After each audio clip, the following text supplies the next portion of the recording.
Sports Talk coming to you on a rainy and overcast Wednesday here in the capital city of Kansas. Thank you so much for joining us. We got a jam-packed show today, lots to get to. We are going to hear from a lot of different folks today. We'll hear from Reid, Patrick Mahomes. We've got high school athletes of the week, Jerome, Tang, Bill Self, Tim Fitzgerald, and whoever else Brendan is able to run down at Big 12 Basketball Media Day in Kansas City. Two-man crew today, myself, Jacob On, along with Dan Lucero with you. Thanks for stopping by as we'll talk a lot of Chiefs, some hoops today because some news coming out today in the Big 12 and in college basketball that might make things a little different coming up this year, especially with what one Curtis Shaw, Big 12 Director of Officials, just told us about, 30 minutes ago. Today is a great day for college basketball. It's a great day for college basketball, and it's a terrible day for defensive grifters like everyone who plays for Iowa State. I'm with you about 80%. I'm a little concerned, though, for one reason only. And it doesn't concern me. It concerns everybody who likes to complain in this world. Okay. Especially about the sport of college basketball. So we're going to get to that coming up here in this hour. We're going to get to that. We'll talk Chiefs, all of that. Let us know your thoughts. Hit us up on our text line, 785-272-9429. Also go to our YouTube page, 580 Sports Talk. Very simple. Go to youtube.com, type in 580 Sports Talk, click on the image. Very easy to see, too. It's a microphone with a headset, all that kind of stuff. Simple stuff. Click on it and let us know your thoughts. Hit us up. Subscribe as well. You can go to the subscribe button. You push it. Then you hit the like button, and you'll get all the videos or the shows, everything, recaps, all that on this sports department, I guess you could say. So lots to get to. We're going to hear from Reid, hear from Patrick Mahomes. They had some interesting things to say. But I want to go to something today that Reid had to say, and it was about Chris Jones. And the reason why I am maybe even more interested in this game on Sunday at 3:30, which you can listen to right here on your home for the Chiefs, 580 WIBW, FM 104.9, is Charles Omenihu is coming to the Chiefs. Charles Omenihu was the prized recruit, if you will, for the Kansas City Chiefs this offseason. They saw something in him that said, hey, we think his best football is on the come up. We think Charles Omenihu is going to be better than what he was with the 49ers. He didn't get a whole lot of reps with the 49ers because that 49ers defensive line was absolutely stacked. Now, he comes to the Chiefs, doesn't play for 6 games. I remember Charles Omenihu in the preseason. He had a pretty good preseason. But I'm very excited because of what Omenihu is going to bring to the table for the Kansas City Chiefs. And he talked about Chris Jones lining up at different spots. Remember 2 years ago when Chris Jones lined up on the edge and everybody lost their damn mind? Yeah, that was the whole thing. With against the Baltimore Ravens, yeah, right? We're going to move Chris Jones outside. It was like a view to a permanent move. That was going to be his new position. Chris Jones, defensive end. And I was so mad they did that. I remember. That was one thing. Why would you move a guy who's dominant to a different position? That would be like, fun. Let's move Creed Humphrey to right tackle. So we're going to take the guy who may be one of the best centers and move him to a... That makes no sense. Last year, he played strictly on the inside, except for the last part of the year where he started to mix it. Now he's mixing it in and out. He's going inside. He's going outside. We've been told that Chris Jones just lines up wherever the hell he wants to now. And Chris Jones spoke to the media today and was like, yeah, it's great because, one, I am able to do that. Credit his teammates. Credit the coaching staff that let him do that. That is an awareness level of like 12 on a scale of 1 to 10 going, hey, I'm sacrificing maybe some of my production for the greater good, and he's the best one, so we're going to let him go wherever he wants to. It's a little, film study, who they think is the best matchup, if you will.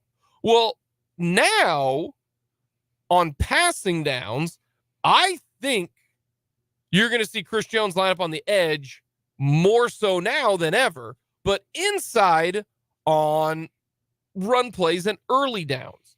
And the reason why is because Amenahu gives you that flexibility to play inside or outside.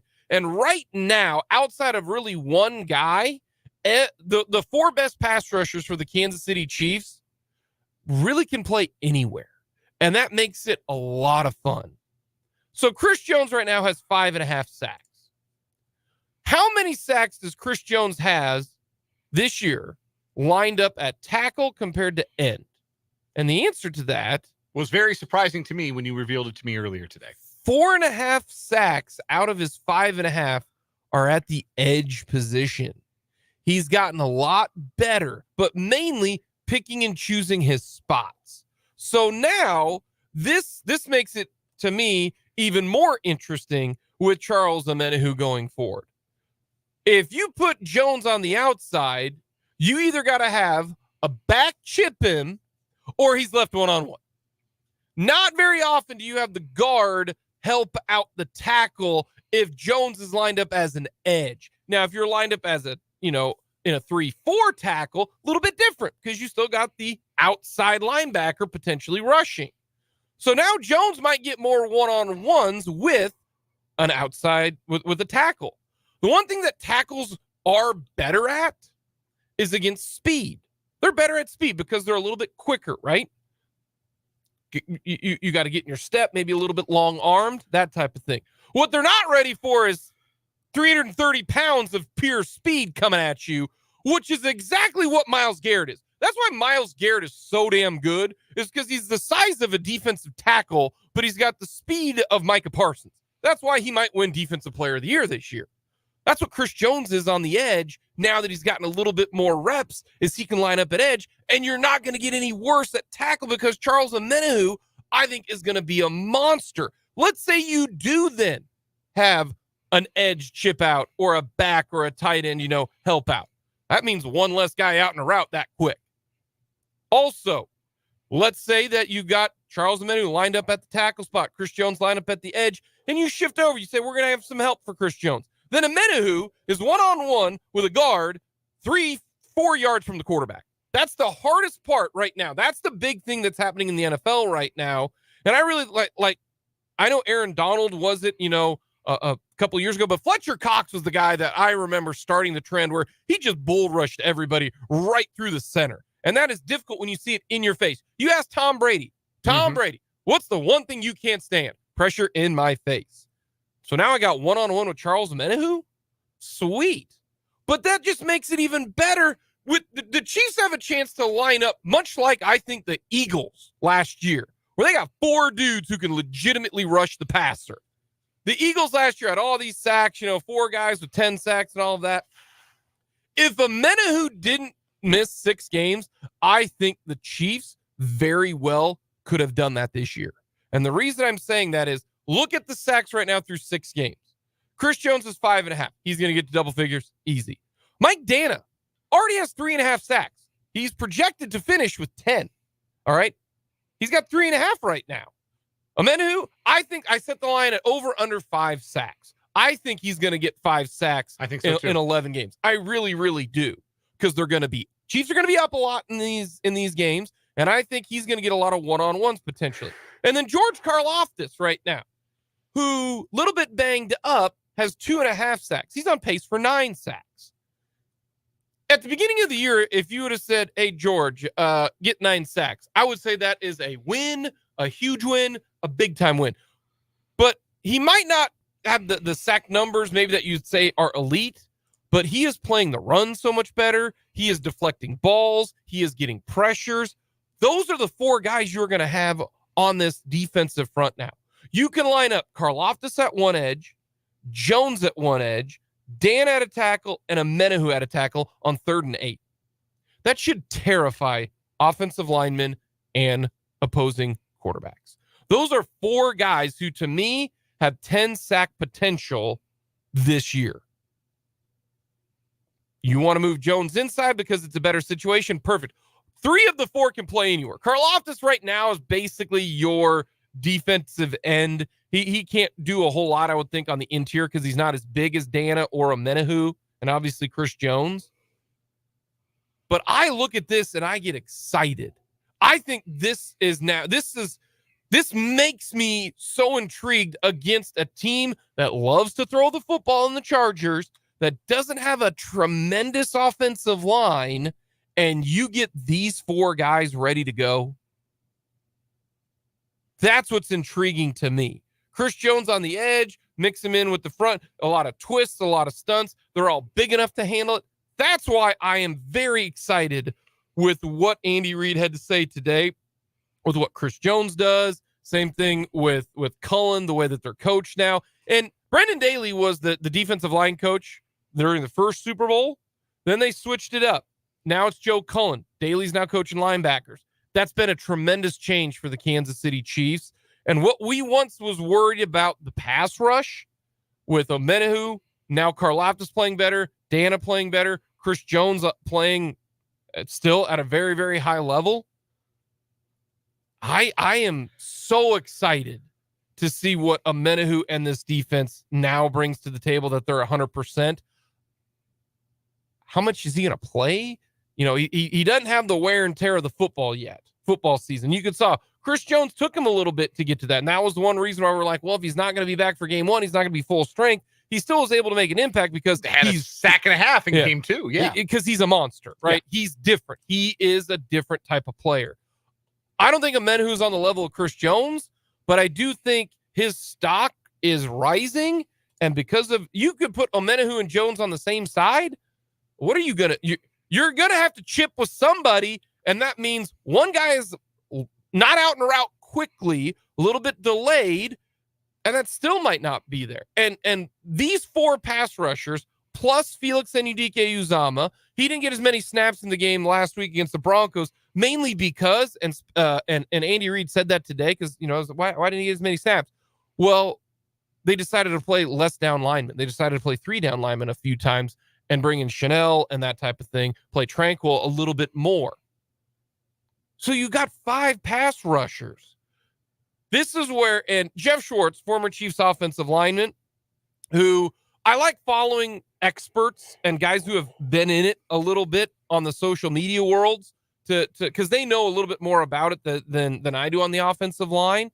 Sometimes Jeff Schwartz can be a little bit much on the old social media, and I understand that. He does post a lot. He does. He's very, very active. He's an active poster. But I'll say this. I agree with him 100%. We talked about the defenses being ahead of what they've previously been, right? Why are defenses so much better right now? Why are they holding teams to 20 points and under? What's the reason? And he brings up a great point. He says the depth of pass rushers right now is the big reason why. There are teams who can roll 5 to 8 guys who can get to the passer. The NFL has never seen that before. Even teams that don't have elite depth but have 3 to 4 guys is different than any era. Just more quality pass rushers. And that is 100% a fact. Ever since Spags' 2011 team that beat the Patriots in the Super Bowl with those 5, 6, 7 guys, you started to see a little bit more emphasis on it, but now it is so much emphasis. We talked about this offseason. Do the Chiefs have enough pass rushers? They've got 5, and 4 of them are above average, and Felix Enudike-Uzomah has a high ceiling, and Malik Herring right now, credit to him, who nobody thought was worth a hoot. Heck, Dickerson, even when he was playing, has played at a decent level.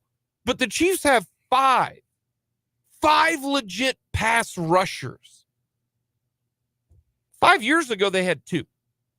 It was Tamba Hali and Justin Houston. That's it. Like, the depth of pass rusher right now, they just come at you in waves. And the reason why maybe defenses are better, maybe we need to look at this in the fourth quarter. Most of the time, the defensive line wears down because the offensive line is a lot easier to play in terms of your stamina than the defensive line. Right now, defensive lines go 4, 5, 6 deep, and they just keep coming. And offensive linemen maybe are getting a little bit tired. And they're going up against guys who are fresh, ready to still whoop butt going into this. So I am so interested in seeing Charles Omenihu. he's going to be fresh. He has no wear and tear on his body. Chris Jones even today said, hey, I'm feeling good. I didn't have 6 weeks of wear and tear on my body in fall camp. I am not ready yet to take the full L. I'm not. But we're getting there. Because I told you this. I said most players who don't partake in training camp get hurt because they don't get the nicks and the bruises and the hits. It is very well documented. Dan brought forth an outlier. Big old Walter Jones said, Walter didn't come to training camp because he said, I ain't need it. I'll be ready when I'll be ready. Well, Walter Jones is an outlier because Walter Jones is Pro Football Hall of Famer, one of the best left tackles in the game. Well, in the game back then. We're only in week 6. And Chris Jones looks like he is ready to roll.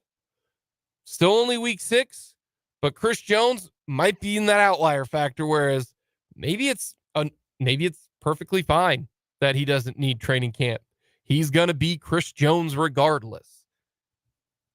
And now you add a fully healthy Charles Omenihu, who hopefully within 2 weeks will be full go, ready to rock against the Miami Dolphins, because that's the game that I'm keyed up for. You got the Chargers, you got the Broncos, then you got the Dolphins. Can he be ready to go by the Dolphins game? You got the Chargers, probably only get 30% of the snaps, maybe against the Broncos, another 50, 60, and then it's red team, full systems go for that defensive line. I'm just giddy to see what this D-line can do because they're already really good. Spagnuolo, you'll recall, and I'm sure we've talked about this. I know we've talked about this. He was kind of the innovator of what was called at the time. I don't know, teams got different verbiage anymore for what they call their pass rush packages or their personnel groupings. But back in 2007, when the Giants upset the unbeaten Patriots in the Super Bowl, they had the NASCAR package for the Giants. Out of curiosity, you remember the 4 guys? Okay, it was Strahan, yep. Umenyiora, Tuck, Justin Tuck, and I don't think JPP was there yet. No, that was 2011. 2011. So hold on. Kiwanuka? Matthias Kiwanuka. Yeah. Nicely done. Nice. That's well done. Anyway, yeah. So Spagnuolo would bring those guys in on the obvious passing downs and just say, yeah, pin your ears back and go get after the quarterback. We're going to go ahead and bust these pipes with pressure. And there wasn't a true defensive tackle in that group, but there were guys who were agile enough and was a big strong dude. enough to be able to win on the interior, win against a guard, essentially, in a one-on-one and pressure the quarterback. So Steve Spagnuolo has been doing this for a long, long time. And this might be, as you laid out, the first time that he's had a group of 4 guys who he can roll together and make that kind of a pass rushing impact on a snap-to-snap basis or on third downs. Because the luxury the Chiefs have always had when it comes to their pass rush is they play from ahead a lot. When you play from ahead a lot, the other team's got to pass a lot. And when you know the other team has to pass, you pin your ears back and you can rush and you can get downhill. And you don't have to worry so much about the screen game. You don't have to worry so much about the play action. And you don't have to worry so much about the draw play. You just go get the quarterback because you know they got to throw because they're down 10 in the fourth quarter or because there's 3 minutes left and that's how they got to move the ball down the field. So to have a personnel group like this, I think just opens the door for Spagnuolo to be even more creative with how he groups personnel, where he chooses to put his pieces on the chessboard, so to speak. He's already well known for being not a tinkerer, because I think there's a negative connotation in that word, but somebody who likes to manipulate the board, somebody who likes to be creative, somebody who has been innovative. And now he's got personnel, I think, that allow him to do that in a way that maybe he hasn't been able to do it just in terms of that defensive line personnel and pass rush personnel since he's been the defensive coordinator of the Chiefs. And that is a tantalizing thought, that this team, this defense that has played at such a high level for the first 6 weeks has a chance to hit another level based on additional depth and additional improvement at the defensive line spots. That's a tantalizing thought for Chiefs fans. That's a very unwelcome thought with quarterbacks, I think, starting with Justin Herbert this Sunday. Yeah, negative today. Not Justin Watson. Justin Watson. Yeah, Justin Watson gonna be out for a little bit. Hey, we got breaking news. We have a trade. I'm so glad Brendan's not here. The Chiefs have reacquired Mecole Hardman.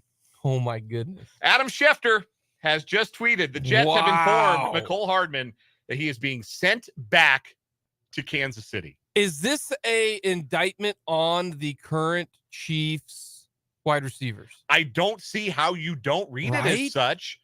I think it was Ian Rappaport or might have been James Palmer talking earlier today. They have that NFL Plus. If you're a subscriber, they have like a show that's the NFL Insiders, I think, that they play on the app.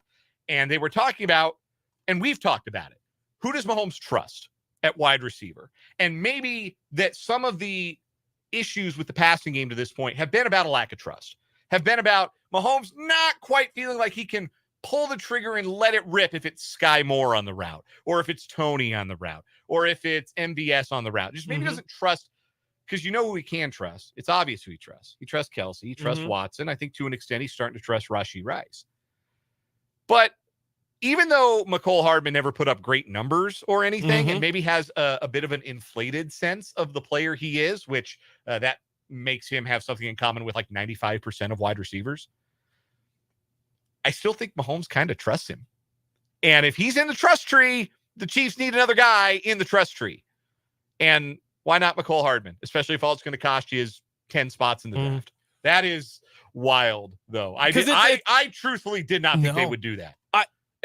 This is other. I said this says that something is not correct with the current group of wide receivers, but also Andy Reid, Patrick Mahomes, Brett Veach, Matt Nagy, and whoever, they view Mecole Hardman, Dan, differently than we do the fan.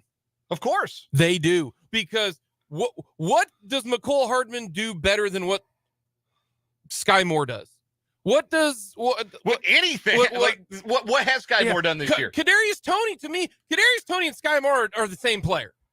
They are the same player. They're a guy who doesn't run the full route tree, is lightning fast, can run the jet sweep. So why do you need two of those guys? Do you see what I'm saying? Like, no, I get why it. do you? But clearly, Reid, Veach, Mahomes, Nagy sees it differently than we do. We have reaction from YouTube viewer Brendan Dworzinski in the YouTube chat. No, all caps. We view it differently, man. Clearly, the Chiefs have a higher opinion of Mecole Hardman. Yeah. And you ready for this? It's not a. They don't make this move without asking Mahomes either. They don't make this move. They don't say, "Hey, Patrick, are you comfortable if we bring Mecole Hardman back in this room?" If Patrick says no, they don't do this. What does this say about Justin Ross? What does this say about Sky Moore? What does this say about Kadarius Toney? And it is a 2025 pick swap, by the way. Schefter has the details. Hardman and a 2025 7th for a 2025 6th. So, the Chiefs are moving down in the draft, like 10, 15 okay, spots. You ready? They put Watson on IR. No, they haven't done that. They're going to, I bet. They've said they don't think they're going to have to. Then somebody's going to, like if they put him on IR, that makes sense, because then you just replace Watson with Mecole Hardman. Makes you wonder, who this makes you wonder about is Richie James. Like, are we going to see Richie James this year? Well, he's on IR to begin with. Yeah, but are we? Are they going to? Like, yeah, or you can't get rid of Ross. Ross is going to be picked up somewhere else. You can't put him on the practice squad. So maybe this move does give them the freedom to IR Watson, and they didn't want to tip their hand from earlier. I don't know. Didn't sound like it was that severe for Watson, but maybe that's what they do. I did not think this would happen. But again, I think that I just don't see he doesn't bring anything new to the table outside of that he knows the system better than the current guys. And again, Mahomes would have to be okay with this. And if Mahomes wants him in the wide receiver room, then that's I think you give the man what he wants. The pick swap. First of all, it's now 2025. I wish Mahomes were talking tomorrow instead of talking earlier today. What did you say? What it was 6th for 7th. It's Chiefs moving down from the 6th to the 7th in 2025. I think this is an indictment of Sky Moore. I really do. I think everybody. I think Tony. I think everybody. Tony and MVS to a lesser degree as well. But yeah. Wow. Fascinating. Sky Moore's cardio going to get cut. Yeah. He's got to find another way to fill those circles on his watch. According to James Palmer, this has been kind of expected. It's not going to cost the Chiefs anything because it's already half the season to the cap. You're moving back, 30 spots? Not even that many. 10 to 15. So it's more so it's not a monster trade. It's not costing the Chiefs a lot because it's a couple spots here or there. If they were giving up a full draft pick, then I would understand it because Veach has been good. So this is interesting. Wow. We'll get to more of this coming up later. We'll get a quick timeout. Coming up next, we're going to talk. We're going to have our high school athletes of the week.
It is time for our high school athletes of the week.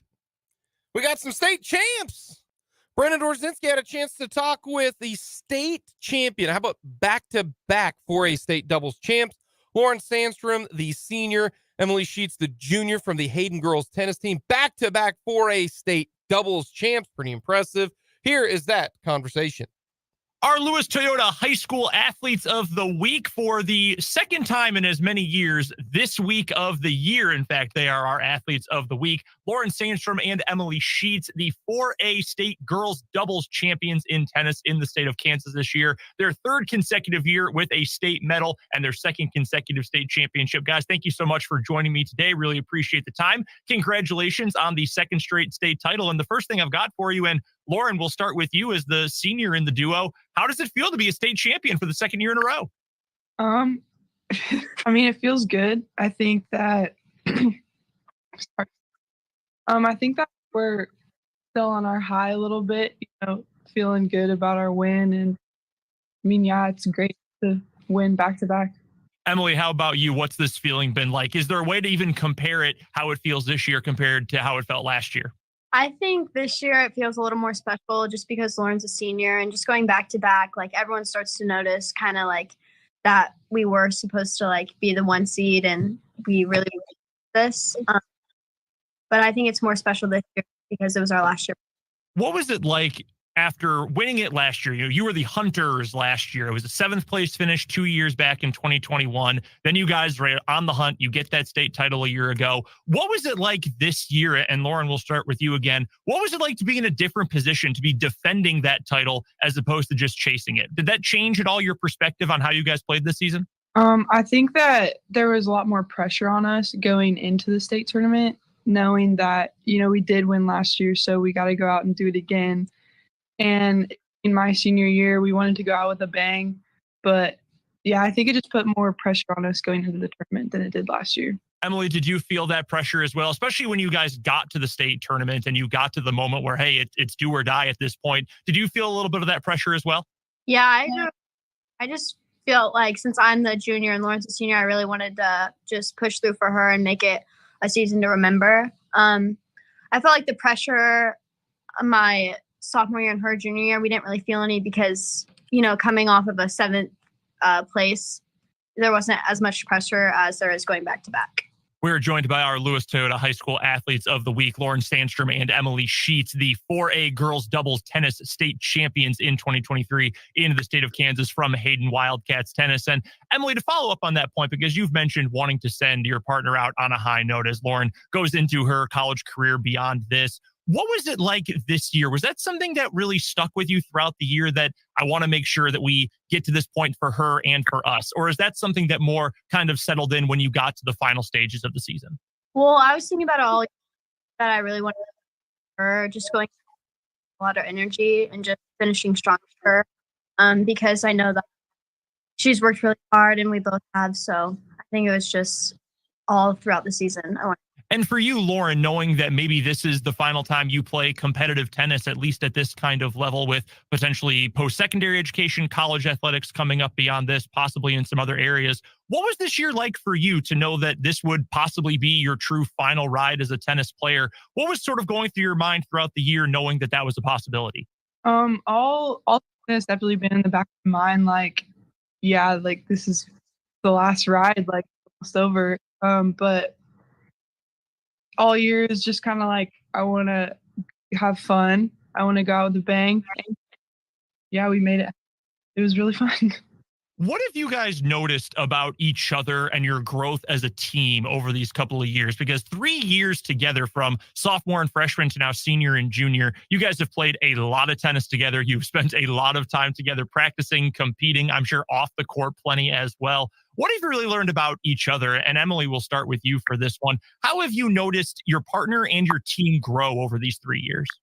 So freshman year, coming in kind of like the new person on the team, it was hard, but I think when I went into sophomore year, me and Lauren really bonded. That was our time. We really got to know each other and how we played and our energy. Lauren would always pick me up when I was down, and we just knew how to calm each other down. And then this year, as a team overall, we've grown and do. And for you, Lauren, from your partner, Emily, being the new player on the team 3 years ago to where you guys and where she is now, what have you noticed about her growth as a tennis player, as your friend, as a person? There's a lot of growth from her freshman year to now. I think that her overall game, her attitude, she's come a long way. What's something we don't know about Emily? What is something that only her tennis partner for the last 3 years might know about her as the player and as the person? I think something that people would find interesting is during our matches, we talk a lot about stuff that has nothing to do with tennis. We'll be in between points, jokes, or thinking about where we're gonna go to dinner after the meet's over. And Emily, the same thing for you. What does maybe the public or just the spectators, what do they not know about your partner, Lauren? Yeah, a lot of people think we're this hot, heavy team that knows how to win every point or strategizes every point. But I think in between points, we're really just having fun. We're just making jokes the whole time. Same thing that I'm doing with Lauren. So just a couple more questions for our Lewis Toyota High School Athletes of the Week, Lauren Sandstrom and Emily Sheets, the 4A girls double state champions in tennis for the second year in a row from Hayden Wildcats Tennis. Lauren, for you, looking back on this season, looking back on this state tournament and state championship run, what do you think is going to be the lasting image or the lasting memory for you of what this championship run was like? I think the time I got to spend with my team, with my coaches, not necessarily, all the matches we played, but just the time I got to spend with them, and definitely, the feeling that we get when we won that back-to-back championship will always be a memory of mine. And for you as well, Emily, when if you can project this a couple years into the future, 5-10 years, when you look back on this second of 2 back-to-back state championships, what do you think is going to be the thing that stands out the most to you? Looking back, probably in a few years, my mom being the coach has always been really special to me, and just having Lauren being my partner for the past 3 years, that's what I'll remember the most, just because we had a short amount of partners together. Last thing I've got for you guys then, and Emily, we'll start with you for this final question. What's next for you? You're a junior. You've got one more year of high school tennis in all likelihood coming up after this. You'll have possibly a new partner if you stick with doubles, with obviously Lauren moving on to college. What is your plan going forward athletically at Hayden? Right now, and what I'll play singles or doubles, I have no clue yet, but I'm fine with whatever. I'm pretty confident in myself that with either, it'll still be a fun senior year for me, and I'll pull through and finish strong. And as for you, Lauren, with your graduation from Hayden coming up in the near future, what do your future plans look like? I really have no clue. I'm gonna play basketball somewhere in college. I'm weighing out my options right now, so still kind of deciding on that. Wherever I'll go, I definitely know next year I'll come back to watch Emily play some tennis. It has been an incredible partnership for the past 3 years, 3 state medals and 2 championships back-to-back in girls 4A doubles tennis. For Lauren Sandstrom and Emily Sheets from Hayden Tennis, our Lewis Toyota High School Athletes of the Week following that second straight state title. Guys, thank you so much for taking the time for us today. We really appreciate it. Congratulations on all the success and best of luck in whatever's next for the both of you. Thank you. That is our Lewis Toyota High School Athletes of the Week. Congratulations to the Hayden tennis duo for back-to-back doubles champion. We got plenty to get to on the edition of 580 Sports Talk. We'll hear from Andy Reid. We'll hear from Patrick Mahomes. Unfortunately, they're not going to say anything about one McCole Hardman, as the Kansas City Chiefs will be adding the former Chief. Some reaction on the good old social media world. The more and more I think about this, the more and more I'm okay with it. I know we don't view McCole Hardman much more than just a gadget guy, but he helps out this team because the Chiefs have struggled a little bit with the horizontal passing game, if you will. The horizontal running game. Sky Moore doesn't seem like he can do it. Kadarius Toney is injured. Watson, Rice, not really that guy. It's low cost.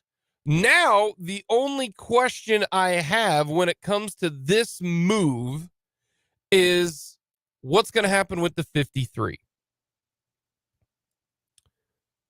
I think Watson's going on the IR. I do. I think Justin Watson's going on the IR until they can figure out what to do, or until somebody else gets hurt. Ken Swanson, we had on the show yesterday, makes a great point. Maybe this is why Frank Clark has not been signed yet, because they don't have room on the 53. Now, he might be a practice squad guy, but with Omenahu coming back into the fold, they're going to have to make a roster move. When you add McCole Hardman, you're going to have to make a roster move. So 2 guys on the roster are either going to have to be IR'd, or they're going to have to be cut or moved to the practice squad if they can. And that is going to have to be one of them. So that's why I think it just makes sense if Watson goes to IR with his elbow and they bring in McCole Hardman. That takes care of that. And then you just have to find one roster move on the defensive side. Malik Herring's played well. You can't put Coburn on the practice squad because he'll get scooped up and you lose a draft pick. You can't put BJ Thompson on the practice squad. You'll lose a draft pick. Well, maybe one of them has been injured. Maybe one of them stubbed a toe. And yeah, he's long-term IR. My shoulder string. Oh dear, my shoulder string. Other option is the punt returner, Montreal Washington. Been on the 53-man. Yeah. Elevated him after the Richie James injury. He's done a nice job, but they also haven't run any routes for him. And you know who else can return punts? Nicole Hardman. Yeah. Yeah.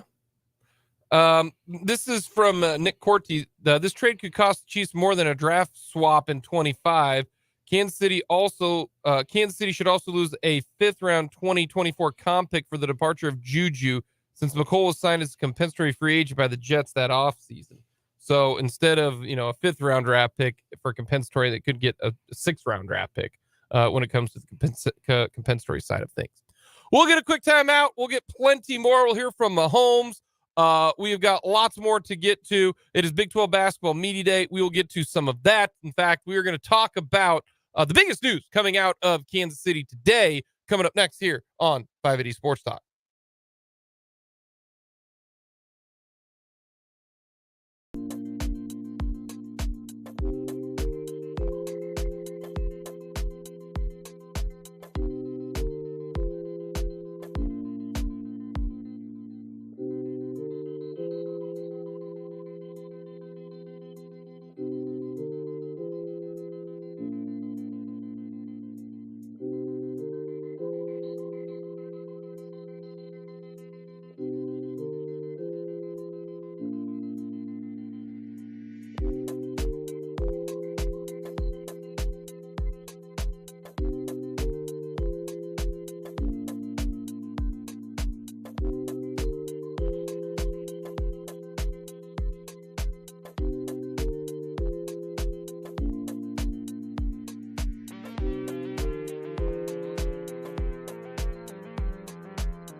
We will get into more discussion about apparently Frank Clark might be joining the Kansas City Chiefs as well. We'll get to that coming up in the 3 o'clock hour. One got to go coming up, and we're going to hear from Patrick Mahomes. He was asked a lot of questions about ownership. Dude got a lot of money. Yeah, he bought into the F1 team with Travis Kelce and Rory McIlroy, a bunch of other random famous people with lots of money to burn. Yeah. I guess I'm going to keep waiting. I am convinced that people are only pretending to like this F1 thing. Like, Americans are not really into this. You are pretending. It's like pickleball. You're pretending. You cannot possibly. And I'm not saying, oh, racing, stupid. No, I'm not that guy. I'm absolutely not that guy. Motorsports, it's never been like something that I've been super into. But this is not an outright dismissal of motorsports. This is a dismissal of F1. Because if I wanted to watch something happening in a different continent where I knew who was going to win, you know what I'd watch? All the major soccer leagues. We'll get to that. We'll get to that because he does talk about it. We will.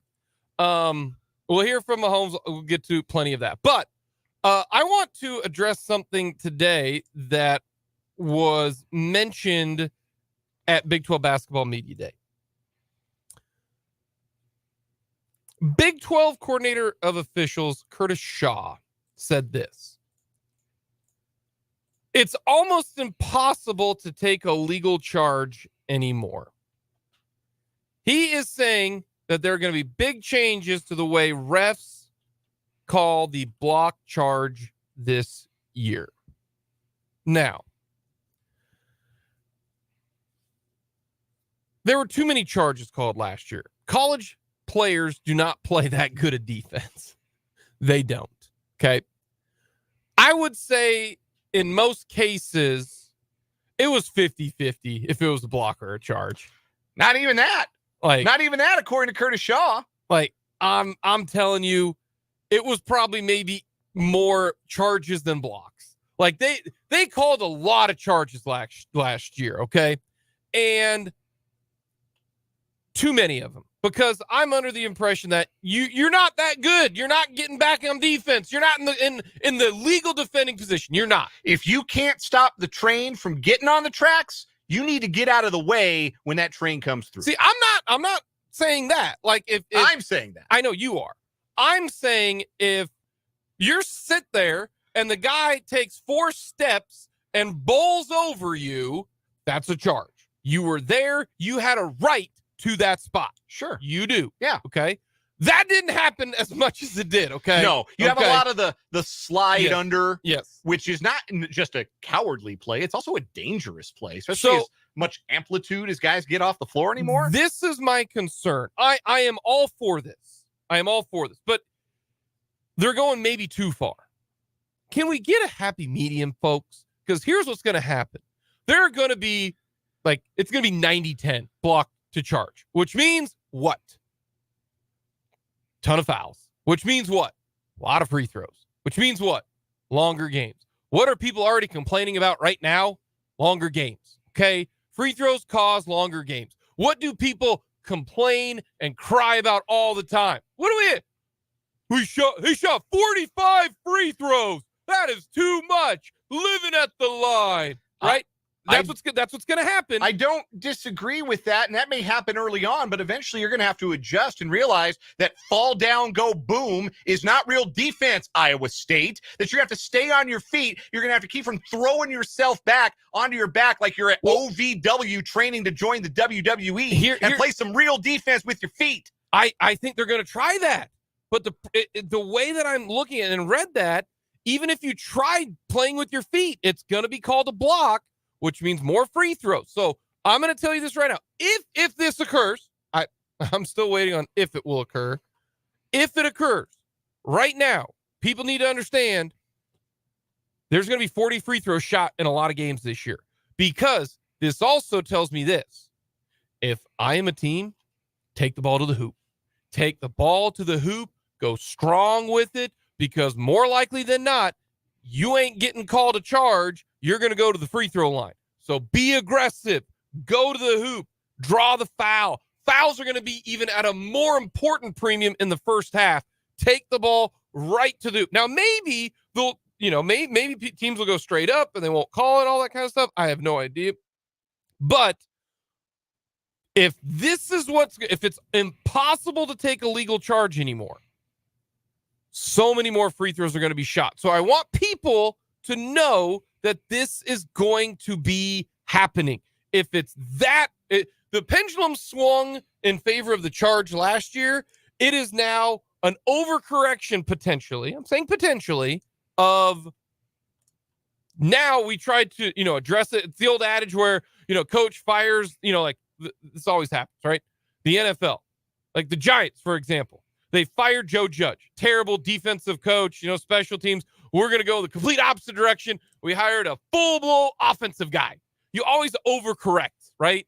Oh, we had way too many charges, so let's really way correct and go to the block. Well, that's what they're supposed to do, because Curtis Shaw said today, if you review 100 block charge plays, 96 of them are blocking fouls because the defender isn't playing real defense. And if Curtis Shaw can get Big 12 officials to call this right and quit rewarding the kind of cowardly defense that Iowa State in particular, but other teams across the land plays, then they should put Curtis Hall in the Hall of Fame, because he will have done the best thing ever for college basketball. It's going to longer games, more free throws. Get ready for it, folks. It's going to happen. It's going to happen. Play defense. Coming up, we will get to McCole Hardman news.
Hour number 2, 580 Sports Talk coming your way on this Wednesday. Thank you so much for tagging along, stopping by.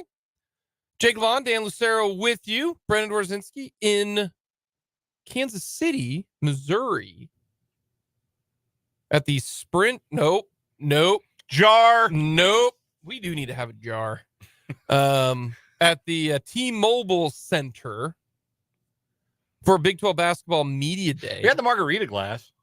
Just flip a quarter in. Yeah, but I like using that every now and then. Yeah, you do drink from that I every like now using and that. again. I like using that thing. Maybe I'll take one for the team. I will. But we're going to hear from Bill Self in the 4 o'clock hour, Jerome Tang as well. Jerome Tang had a very interesting comment on Tyler Perry. Woo-hoo-hoo. No pressure, young man. No pressure. We'll get to that. Plus, the transfer portal. You got to get them numbers up if you want to sign some people in the transfer portal. We'll get to that as well coming up in the 4 o'clock hour. Some interesting comments on our text line. Hit us up on our text line, 785-272-9429. Let us know your thoughts. Also, let us know on YouTube. On the basically no more charges are going to be called. It's going to be all blocks, which I'm fine with because they don't play enough good defense. Reward good defense, but most of them don't play that good a defense. Mm-hmm. There's going to be longer games, more free throws, but the softest, like Northwest Missouri State is totally screwed now. Just totally screwed. Hate to be the bearer of bad news, Bearcat fans, but wow. Like, we all know the difference. Yeah, we all know the difference. We've all watched enough college basketball. We know that, like, when the ball handler ducks the shoulder into the defender in good defending position, charge. Absolutely. When the ball handler barrels down the lane and bumps into a defender, collides with, tackles a defender who's in a legal guarding position, obviously that's a charge. We're talking about the little slip charge, like, oh, I'm just going to slip down here on the baseline and throw myself back like I got hit with a concussion gun and just go flying backwards 5 feet. Or in the post where they back into you one time and you go flying to the ground. I call that the Northwest. A maneuver I like to call the Caleb Grill, where you slip in there on the baseline and you go flying. Yeah. You're trying to get bailed out for not playing good enough defense. Correct. And those are the charges that need to die a horrible death. And it sounds like they actually might. And college basketball will be so much better for that. From the text line, this is what I agree with. The problem with, as always, is inconsistency. Hopefully taking some of the judgment out of it will help, but it will help the bang-bang plays at the end of the games. Won't help the bang-bang plays at the end of the games when the ref show takes over. So referees do love to signal the charge. They do. That's what I'm saying. I told you this was a couple years ago. I said instead of the hand behind the head, big fist forward, it needs to be spirit fingers. Spirit fingers up high up in the air, or like you have to wave them in front of your face. Mm-hmm. Like that doesn't look cool. It should be something complicated. It should be like, if you're going to signal a charge, you should have to do the entire Crank That Soldier Boy dance. That should be the. No, they would like that because then they get really into like the woo. No, you have to do the whole thing, like all 10 steps. Yeah. So spirit fingers. Instead of remembering that, just block 2 shots. Spirit fingers. Yeah. So we'll see. We'll see how this works. We will.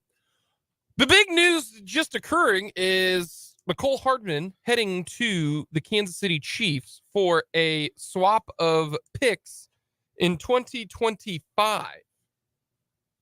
This will cost the Chiefs next to nothing cap-wise. McCole Hardman had a hard time finding a job this offseason, and he signed a 1-year deal worth 1 year, $4 million deal. That was actually the max with everything. He basically signed a 1 year, $2.5 million deal. Okay. His cap hit this year was 2.2, and you can subtract basically a third of that. So the cap hit is going to be just over $1 million. So it's not a lot. It really, really isn't. I'm seeing a lot of people wondering how this is going to work and why. First of all, the Kansas City Chiefs know how to use McCole Hardman. They do. The Jets did not. Partly the reason why is because, one, they don't have Andy Reid, they don't have Patrick Mahomes, and there's a specific reason why McCole Hardman works for the Kansas City Chiefs. Now, a lot of people are like, Brendan is beside himself right now because he is he's not a McCole Hardman fan. Mm-hmm. Not a McCole Hardman fan. And I can understand that. Now, I want to point out something about McCole Hardman in 2022. Okay. Healthy McCole Hardman. McCole Hardman had 4 receiving touchdowns and he had 2 rushing touchdowns, and he played in 8 games. Okay. 6 touchdowns. Yeah. Yep. 6 touchdowns, 4 receiving, 2 rushing. The reason why McCole Hardman had, I think, a little bit of a kind of the shine was lost on McCole Hardman is because of the injuries at the end of the year. When you look at what McCole Hardman did in the first 8 games, he had 4 receiving touchdowns, including the last 3 games of the season that he played. He went 3 receptions, 42 yards against Buffalo, a touchdown. 4 receptions, 32 yards, a touchdown against San Francisco. 6 receptions, 79 yards, a touchdown against the Titans. Running the football, he had 1 touchdown against or 2 touchdowns, beg your pardon, against the Giants. And if you want to go back the last 4 games, he scored a touchdown in 4 of the last 5, or no, 4 in a row. 4 in a row. He had a rushing touchdown against the Titans, receiving against Buffalo. Remember that crazy game where he had 3 touchdowns against the Giants because they put Nick Bosa in just a absolute paradox. But then he didn't play. He didn't play last year. But then in the playoffs, he got back for the AFC Championship game. He got back for the AFC Championship game. He caught basically 1 pass, caught it, turned around, got tackled, and was hurt. I think a lot of that is because he didn't play. And we are in a what have you done for me lately society. He didn't play. He was inactive, and then he got put on IR and then didn't play until the AFC title game. And then he was a healthy scratch in the Super Bowl. Did not play in the game. Okay. So I think people just thought, well, we didn't need him. We're good. We have no problems. He had 6 touchdowns in 8 games last year. Is he Tyreek Hill? No. Is he Juju? No.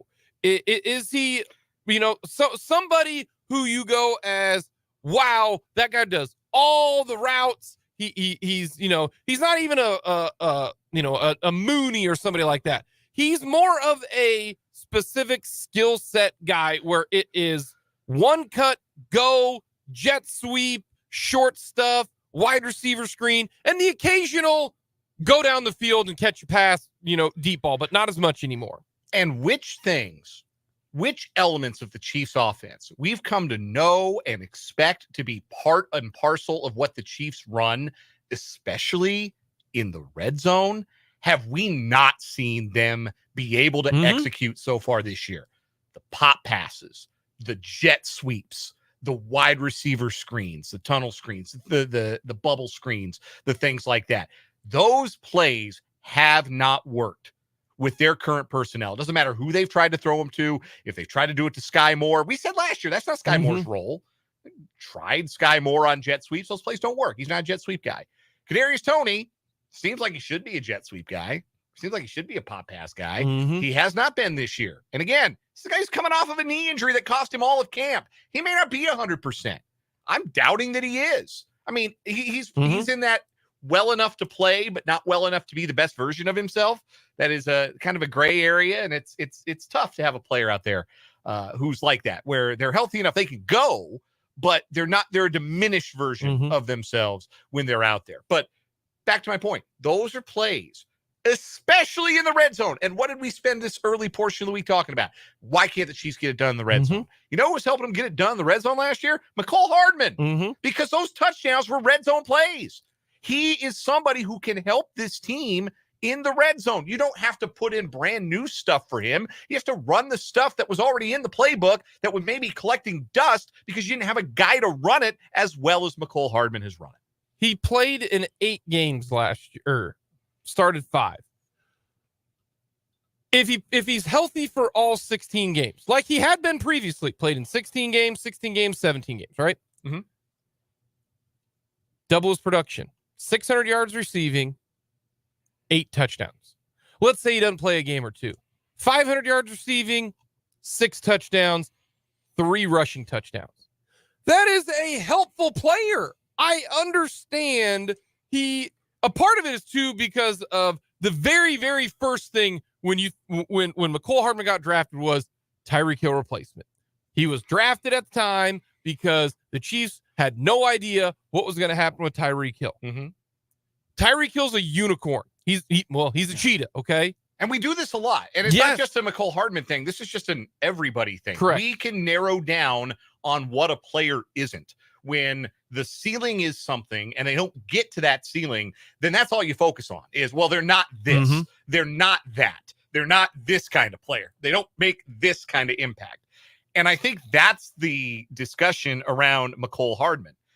But what he might be is what the Chiefs need to get a little bit unstuck in the red zone. They know how to use him. Yeah. Like that, it's proven. He's caught 16 touchdown passes in his career with the Chiefs. Like, that's not nothing in 4 years. It's not. Is he excellent? No. They don't need him to be excellent. They need him to be the jet. And that's why, to me, costing $1 million to the cap. Now, I personally think, if someone from my Twitter page, when I said, I don't know what they're going to do roster-wise. Well, Andy Reid said today, and we're going to hear from Andy Reid at the bottom of the hour. He said that they're not going to have to put Watson on IR. Was that, did he know that they made the trade for McCole Hardman? My guess is that Brett Veach probably said, and folks, when has Andy Reid ever, didn't tell us the truth? A few different times, okay? They still can put him on IR. They can. All right? So that makes the most logical sense. Is, hey, we don't need Justin Watson for the next 4 games. Put McCole Hardman on the 53, and they're going to have to put him on the 53 right now, like immediately. I don't see them losing an O lineman. You know what they should do? It could be Montreal Washington. That would be the easiest very well replacement because then Hardman's your punt returner, or maybe Tony's your punt returner, and you ask less of him on offense, and Hardman does the jet sweep stuff. Hardman is turned. You know who McCole Hardman is? McCole Hardman is Joakim Soria second time around for the Chiefs or for the Royals. Everybody blasted Joakim Soria for being garbage the second time with the Chiefs. With the Royals. Or with the Royals. He wasn't, but he had a bad first outing, blew the game in the opening day, and everybody thought he sucked since. He wasn't. And I think a lot of people saw last year where he didn't see him, he didn't play, he didn't do much because he was hurt. No, when he played, he produced. He did. 693 yards in 2021, 560 in 2020. It's not the conventional way. Is he a one-trick pony? Probably. But he's a one-trick pony that have helped the Chiefs before. Yeah. They need him, and it's not costing the Chiefs but 20 spots in the draft, maybe. Maximum. Focus on what he is and not what he isn't, and what he can bring and not what he can't. And I think that you can make it make sense. I didn't think they would do it. I think that the fact that, the corpse of Randall Cobb, whose average depth per route run, yardage depth per route run is 0.17 yards. Oh, no. Like, he's catching passes behind the line of scrimmage more often than he's going out. I was going to say like 4, and that was even wrong. And like that's what Randall Cobb is, and he's getting playing time over McCole Hardman in New York. It felt like okay, maybe this player is just regressing and maybe he's not a good teammate. And then he had those comments where he said, I think I'm the best jet motion guy in the entire league. I think I'm the best of that in the entire league. Well, the Chiefs must think he's still good at it. They view him differently than we do, than Brendan does, than you, than me. And they wouldn't have brought him, like I said, they would not have brought him into the receiver room if Patrick Mahomes didn't think he could help that group in some capacity. From Joe on our YouTube chat, which you can go to 580 Sports Talk on YouTube. He's a rich man's DeAnthony Thomas. I think he does more than DeAnthony Thomas in terms of everything. Now, maybe that's rich man. Yeah, that's the point. Yeah. Yeah. I to me, when you compare somebody to DeAnthony Thomas, like, that's an insult. I really thought DeAnthony Thomas was going to go to so many Pro Bowls. I loved that player out of him and Andy Reid off, man. I was so sold. Yep. Kind of like I thought Tavon Austin was going to be awesome in the league, and he really wasn't. Also, some news. Frank Clark going to be in Kansas City. The source on that? Frank Clark. Yes. So Frank Clark tweeting out, I want to get the exact quote from Frank Clark on Denver. What was it? Hold on. Please hold. Frank Clark just tweeted out 5 minutes ago. Is that it? Maybe a little longer. On Denver, he's like, thanks for, I like dogs and the mountains. We good. But Frank Clark will be heading to Kansas City Denver was solid. I love horses and mountains. Hey, me too. I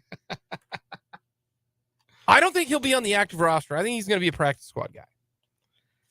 I don't see them putting him on the active roster now. Also, you don't need him now. You don't. And this is why I was wondering if they needed him. But somebody's going to get hurt, whether it's going to be someone on who plays in the top 7. It's the Danny Shelton role, right? Where you have on your practice squad a veteran guy who understands, hey, I'm not an every down guy in this league anymore. I'm a diminished version of what I used to be, but I'm willing to bide my time with a winning organization. In Clark's case, an organization where he has lots of friends, Chris Jones most notably, and where he's well regarded, well respected.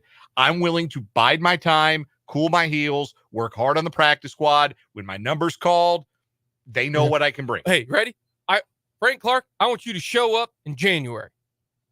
Do whatever you got to do to get yourself right in January, because he's like 3 sacks away from tying Bruce Smith for the most playoff sacks in NFL history. He showed up and, like, he is the true definition of, is a player clutch? Yes, Frank Clark is. It is. Most of the people say, are you like, oh, Barry Bonds, clutch? No, he's just really good, right? Well, the last 2 years, Frank Clark hadn't been great in the regular season, but boy, he's been good in the playoffs. Frank Clark, the true definition of clutch. So keep him on the practice squad, keep him healthy, play him the last couple games of the year, and let's go for it. Coming up next, we got One Gotta Go, and then we'll hear from Andy Reid.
31 gotta go.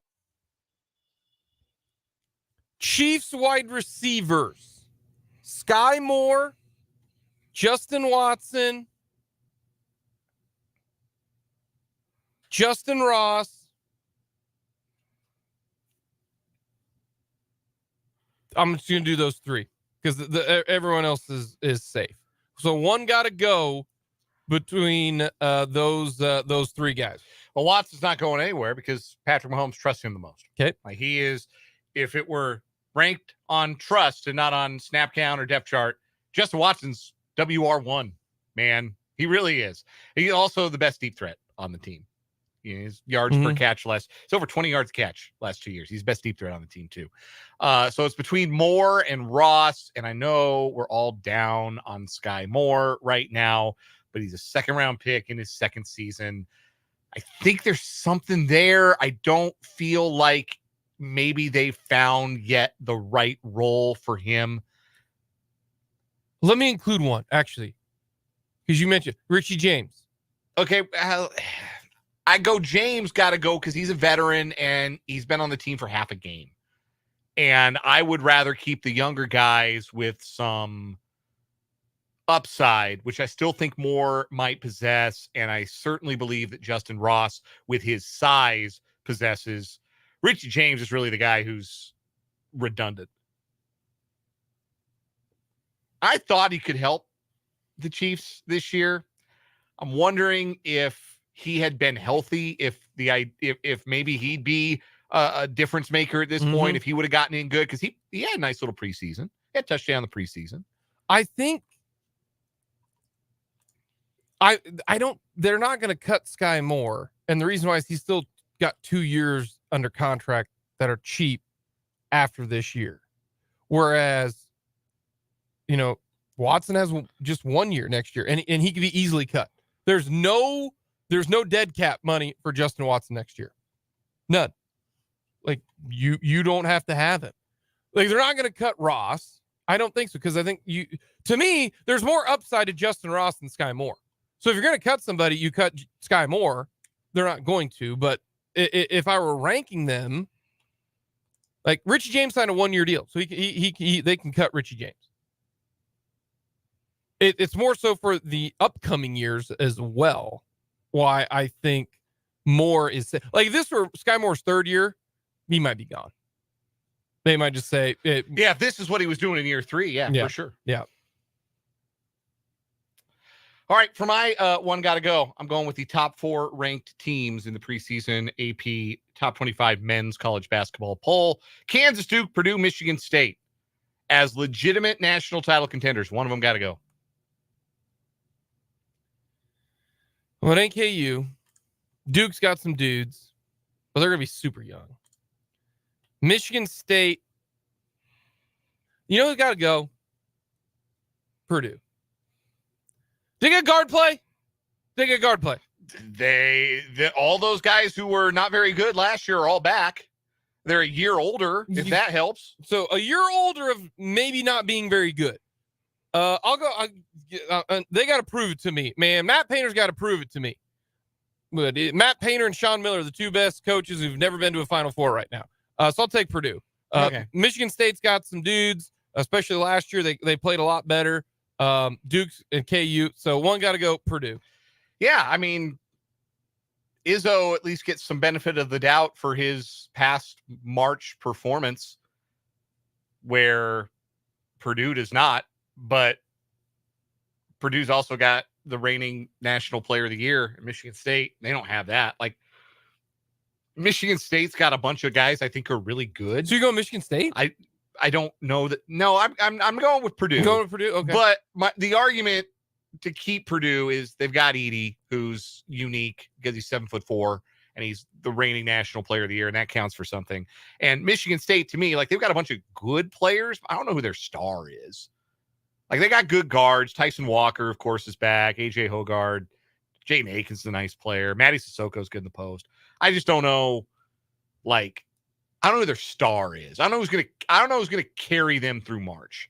Where I could see Edey carrying Purdue through March, even though he couldn't carry him past a team with a bunch of guys who were 6'5" last year, which maybe should defeat that point. They lost right to off the bat. Fairleigh Dickinson. They did.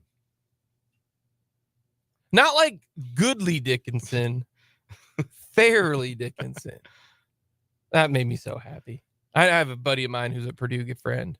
I was probably too hard on him. Remember what happened the last time a team lost to a 16? Remember what Purdue happened to them ain't next winning year? it all. They ain't winning it all. I'm just saying there's once ain't is an winning it all. accident, twice is would be a trend. They ain't winning it all. That's not happening. All righty. I'm gonna ready for this, Dan? I'm ready. Dan, I'm going a Major League Baseball one. Gotta go. Okay. And Love that. individuals. Okay. All right. All righty. We are gonna go with I know two of them play on the same team, but they both had like super big hot streaks at one point in time. So we're going with one gotta go hot streak during the postseason. Okay. Kyle Schwarber, Nick Castellanos, Mm-hmm. Jorge Soler, In 2021. when he was on, he was the World Series MVP. Yes, that was a thing. Folks, he was the World Series MVP. And I will go with, because he was on a heater during the playoffs in 14 and then also in 15. I'll go Eric Hosmer. Hit a couple home runs. He did. He had a ton of RBIs in the postseason. Like I want to say he's the Royals league leader in postseason RBIs. The all-time leader in postseason RBI. He might be. Royals postseason RBI leader. I think it's Eric Hosmer. It is. Yeah, he passed George freaking Brett. What was the game? Was it game 2 in Anaheim? Did he hit the home run He in hit the extra tank. innings? Yeah. Just monster extra inning home run. Yeah, he was, and I mean, he was clutch in the postseason. Yeah. I mean, he needed Alex Gordon to hit one off, because he screwed up. But Hosmer had the game-winning sac fly Yep. in game 1 of the World Series in 15. I guess bonus points for him because he did it in two postseasons. Okay. Schwarber's done it in 2 but postseasons. yeah, Schwarber's been pretty awesome the last 2 as well. Man, leadoff homer. Ooh. I'm going to talk about this more. We'll do our Major League Baseball playoff roundup when we get to headlines in the 5 o'clock hour. I am beginning to call into question the baseball that is being used in these 2023 playoffs. I think it might be juiced. So I'm disqualifying both of the 2023 guys because I think they're using a funny baseball. It's juiced and let's also add to it. Citizens Bank Park is a joke. That thing is a bandbox. It's a little league field that they're hitting those home runs out of. So which one? One got to go. 2 got to go. Get the Phillies out of my No, face. you got to keep Schwarber because he was at least good with the Cubs. I'll keep Schwarber because I like him, and I don't. Castellanos just too much of a frat boy for me. I don't like him. Although he's got a great anytime. His son seems very nice. No, I'm talking about anytime that there's a serious moment in baseball, Nick Castellanos steps to the plate. It's over. Yeah, incredible gag. Anytime the announcer is saying something solemn, like apologizing for using a homophobic slur over a hot mic, or talking about somebody who just died. Charlie Manuel. Yeah, they're talking about someone who nearly died and interrupting it rudely is Nick Castellanos sending a baseball to hell. Like it is a great bit. It is one of the all-time great bits. It's so But funny. nah, he just he's a little too fratty for me. I can't get behind. But I like that, man. Soler got on a heater. Hosmer, Schwarber. I like the unsung heroes. Like, you know what I should have put on there? David Freese. Yeah, that's an all-timer. Eckstein. Yeah, it was different. It was different. Yeah, he wasn't like series MVP. Yeah, I think he was. He might have been a division championship series MVP, but I assure you, David Eckstein did not win a World Series MVP. No. No, I lied. He did win a World Series MVP. Yeah, I told you. I out baseball Dan. Wait a minute. Why? Why did that happen? I out baseballed Dan right now, ladies and gentlemen. He was the MVP of the 2000. I thought that was the case. Man, I have blocked that World Series out of my brain because an 83-win team won a championship.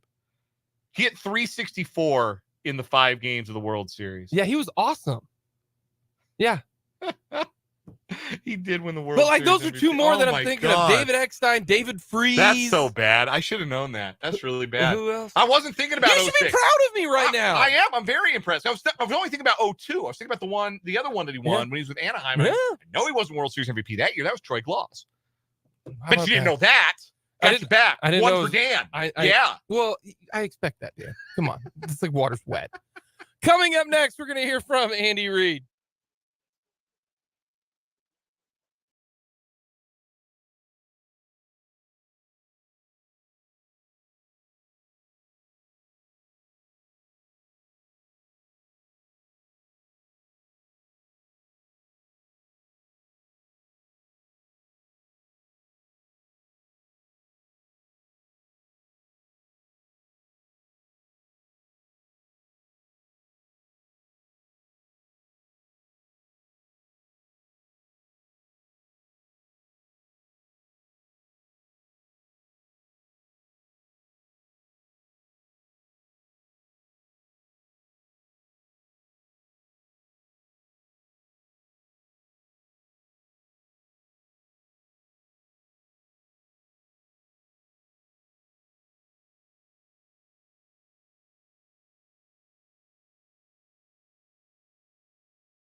Coming up in the 4 o'clock hour, we'll hear from Jerome Tang or Jerome Tong. That's right. On ESPN's Big 12 Now, they put the press conference out there, and it's the Chiron, the graphic that had the name and everything. It said Jerome Tong. Come on, Big 12. Damn. Put some respect on that man's name. As somebody who has gotten other people get their name wrong many times, I can sympathize and I can find the humor in it, even if it is mildly disrespectful. It's not like my name gets butchered a lot. Leban. Mhm. They don't. No one spells it right. Like, I can at least understand. It's Tang. It's 4 letters. Yeah, it's not like the O is right above the A and you fat fingered it. Come on. Anywho, Jerome we'll hear from Jerome Tong. Gosh. And we'll hear from Bill Self coming up. It starts 4 o'clock hour. But right now, we're going to hear from Big Red. He spoke to the media earlier today. All right. Really, the only injury is Justin Watson has a elbow contusion. he won't practice today. We'll just see how he does here as we go down the road. Look for the challenge of playing the Chargers. We know they're a good football team. I mean, Brandon Staley's done a nice job there, and they hired Kellen Moore this past off season to run the offense, and he's doing a nice job. So we just got to make sure that we have a good week of preparation as we get ready to play. That time's yours. Andy, Justin Watson, is he a candidate for IR, or do you think he'll be back before then at least? Before then.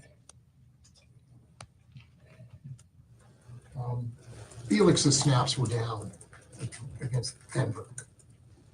Is he taking a step back, or was there a reason for him not playing as much as he had been? Yeah, Spags went to a lot of the 3 down guys, and he just gets kicked out on that one. But it was for no other reason. He's done a nice job. So.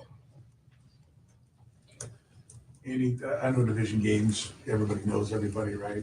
But it always seems to be that this one, sometimes games will get out of hand. This series never does, no matter where you guys are. You guys always seem to be one score at the end. You got a theory as to why you seem to be so sticky? Yeah, they're a good team, and they play well against us. We play well against them, and it's just one of those games. That's how you go about prepping for it. It's going to come right down to the end, and you bear down and focus on job at hand and make sure we're doing the right things. How long has Herbert's been through several? I have 3 offensive coordinators in his time there. How long does it take? I mean, to get in sync with your quarterback and offensive coordinator, where you can give everything to them and they understand it all? Yeah, I think it just depends on the person. I mean, he's a sharp kid. Very, very smart, and he's got a coach now that played that position in the NFL. And it looks like he's doing pretty good with it. So he looks sharp. Andy, when did you start doing the day in OTAs for your divisional team? Was it as far back as Philadelphia? Or was it, Yeah. Mm-hmm. Yeah. What prompted that, and what do you see the benefit of being? Yeah, you play him twice, and so we just spend a little extra time trying to get to know him better, if you can. Now changes take place, but you spend a little time on it, and I don't know if most teams do that, but I'm sure there are other teams that do it for sure. So, in part, is it also to just send a message that these games are the marquee games? I think I think the guys know that they understand that you're playing a team twice. They're in your division there, and you gotta do well.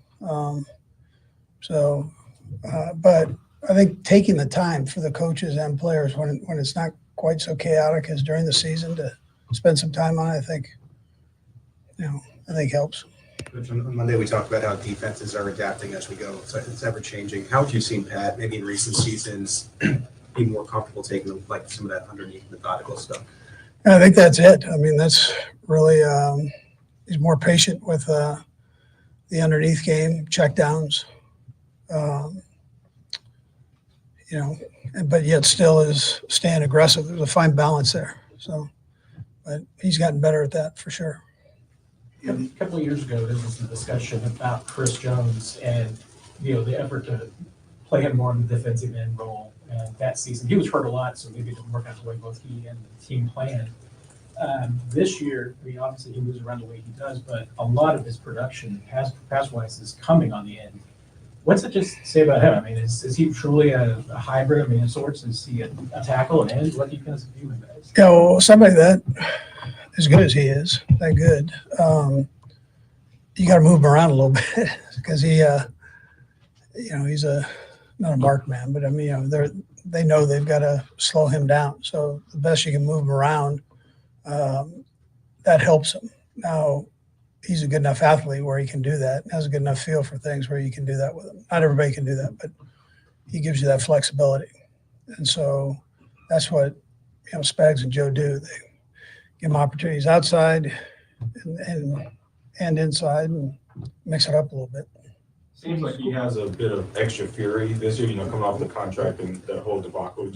Have you seen something extra from him this year? Listen, I mean, he's always this is what he's been the last few years. I mean, he's grown up before our eyes, and I think he's taken it serious. The last few years has been very serious on the skill of both spots, but his job. Coach, what can Amenahue bring once he kind of gets up to speed and back in? What can he add to the defense? Well, he's another one that can play inside and outside, and that it gives you flexibility there. He's good at both. So again, you can work different combinations with that. But he's definitely somebody you have to look at. If I'm game planning against him, I'm gonna know where he's at, and you gotta. Yeah, he's a good football player. I assume your answer would be we'll see how it goes this week, but would you say it's at least open to him being able to play this weekend? Yeah, well, I do want to see how it goes in the practices, but sure, there's a chance. I think he's in good shape for being not in a football uniform, so he's kept himself in good shape. Now, the one advantage he has that maybe somebody that hasn't played up to this point, he went through all the training camp, all the preseason games, and we'll just see. We'll see how he does moving around out here. Couple more guys. How much of that inside outside? Go ahead. And just a trend thing, points and yards are down, which means defensive numbers are up after 6 weeks. But any just easy theories on why offenses have trended down, not just with the Chiefs, but across the league? Yeah, listen, I think their schemes they're combining a bunch of different things and doing it well. Before, the teams that tried to do that, they were normally weak in one spot or the other. I'm not seeing that over the last couple of years here. Yeah. We just talked about Amenahue and then Chris Jones inside outside. How much of that, I know it's been a while, but drew you to Joe Cullen and bringing him in and just being able to kind of teach that versatility, positionless type of thing? Yeah, well, Joe's a great defensive line coach. So, I mean, he understands what it takes to play both. He kind of trains all the guys to do that. You see Michael doing it. They've all got a little piece of that working inside and outside. So George has been in there. I think you have to be able to teach. That's a different animal once you get inside there now. That's you're surrounded, as they would say. Last one, sorry. To Blair's point, Coach, the offensive trend it's a 4-year trend. It's been kind of easing back. And I remember when it was kind of at that peak number, we were talking about offenses, and is there just no way to stop them? And you said, hey, it's all cyclical. The defenses will catch up. Yeah. So as you look at it right now, is it still all cyclical and the offenses will take off in the next few years? Well, we'll see. I know the offensive guys will try to do that for sure, but defensive guys they're doing a great job right now around the league. I mean, it's great. It's great. You love the challenge of that. So that's the defensive guys love the challenge of stopping the offense, and the offensive guys love the challenge of stopping the defense. So, and that's how it goes. So that is what head coach Andy Reid had to say to the media today. We'll hear from one Patrick Mahomes coming up in the 5 o'clock hour. He talked a little bit about owning a franchise. He wants to be an NFL owner. Athletes didn't used to talk like that, move like that. Yeah. That's the modern athlete now, where they're looking at ownership. I think LeBron kind of started that, and I think any other athlete who has that enters that rarefied air where they're the face of their game. Like Rodgers, part owner of the Bucks. Yeah, Aaron Rodgers. He mentions Mahomes that Tom Brady now part owner of the Raiders. He's like, I can't own any team right now because I'm playing. And he goes, hopefully it won't happen for a while. But yeah, that would be the goal. I'm like, this dude is in the 6th year of his NFL career and is talking about NFL ownership. Well, I mean, he already part owner of the Royals and Kansas City Current. So Sporting. His Brittany is part owner of the Current. The Mahomes family. Okay, there you go. Okay, yeah. He's invested with the current. But yeah, he's and invested Sporting with, KC. Yeah, he's invested with Sporting. Yeah, so yeah, I mean, how big a leap is it really to, he already owns teams in 3 different professional sports leagues. What's a fourth, right? Man, he got a good money guy. Yeah. He brought Whataburger to Kansas City. Like, I'm not sure there's anything he can't do.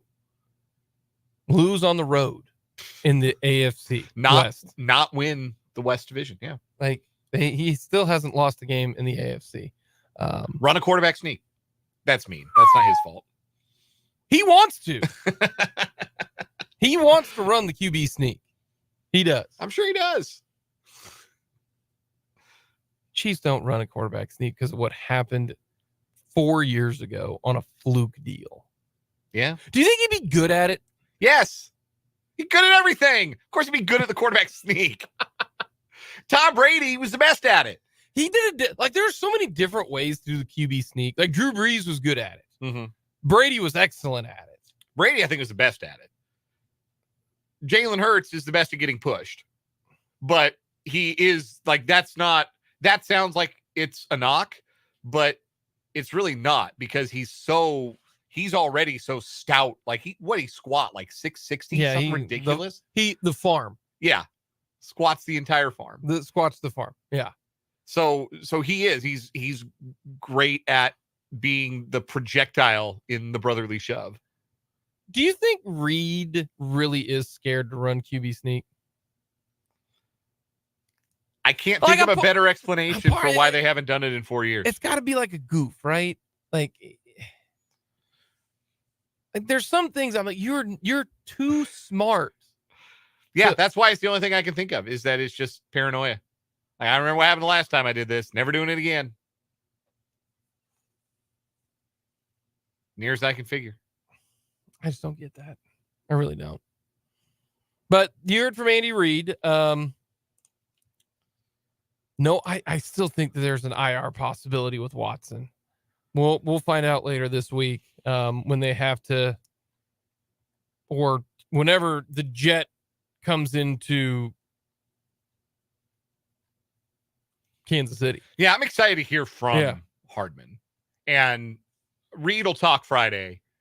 But he never says anything on Friday. Yeah, but they don't usually make trades on a Wednesday. So facts. You are correct. Yeah, he gotta have some questions to answer. And I'll be interested to hear what he answers. Yeah. I wonder what the roster is going to be. Same thing with Omena. They got to do two. What's going to be the situation? Coming up in the 4 o'clock hour, we're going to hear from Jerome Tang from Big. I'm just so mad at Big 12. That's so disrespectful. It's Jerome Tang. Come on. But we're going to hear from, I thought it was fascinating when he talked about the transfer portal and just how many times they slid into them DMs to try to get players. Also, he mentions Tyler Perry. How important is he? We'll get to that coming up 4 o'clock hour.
Hour 3, 580 Sports Talk coming your way on a Wednesday. A McCole Hardman Wednesday.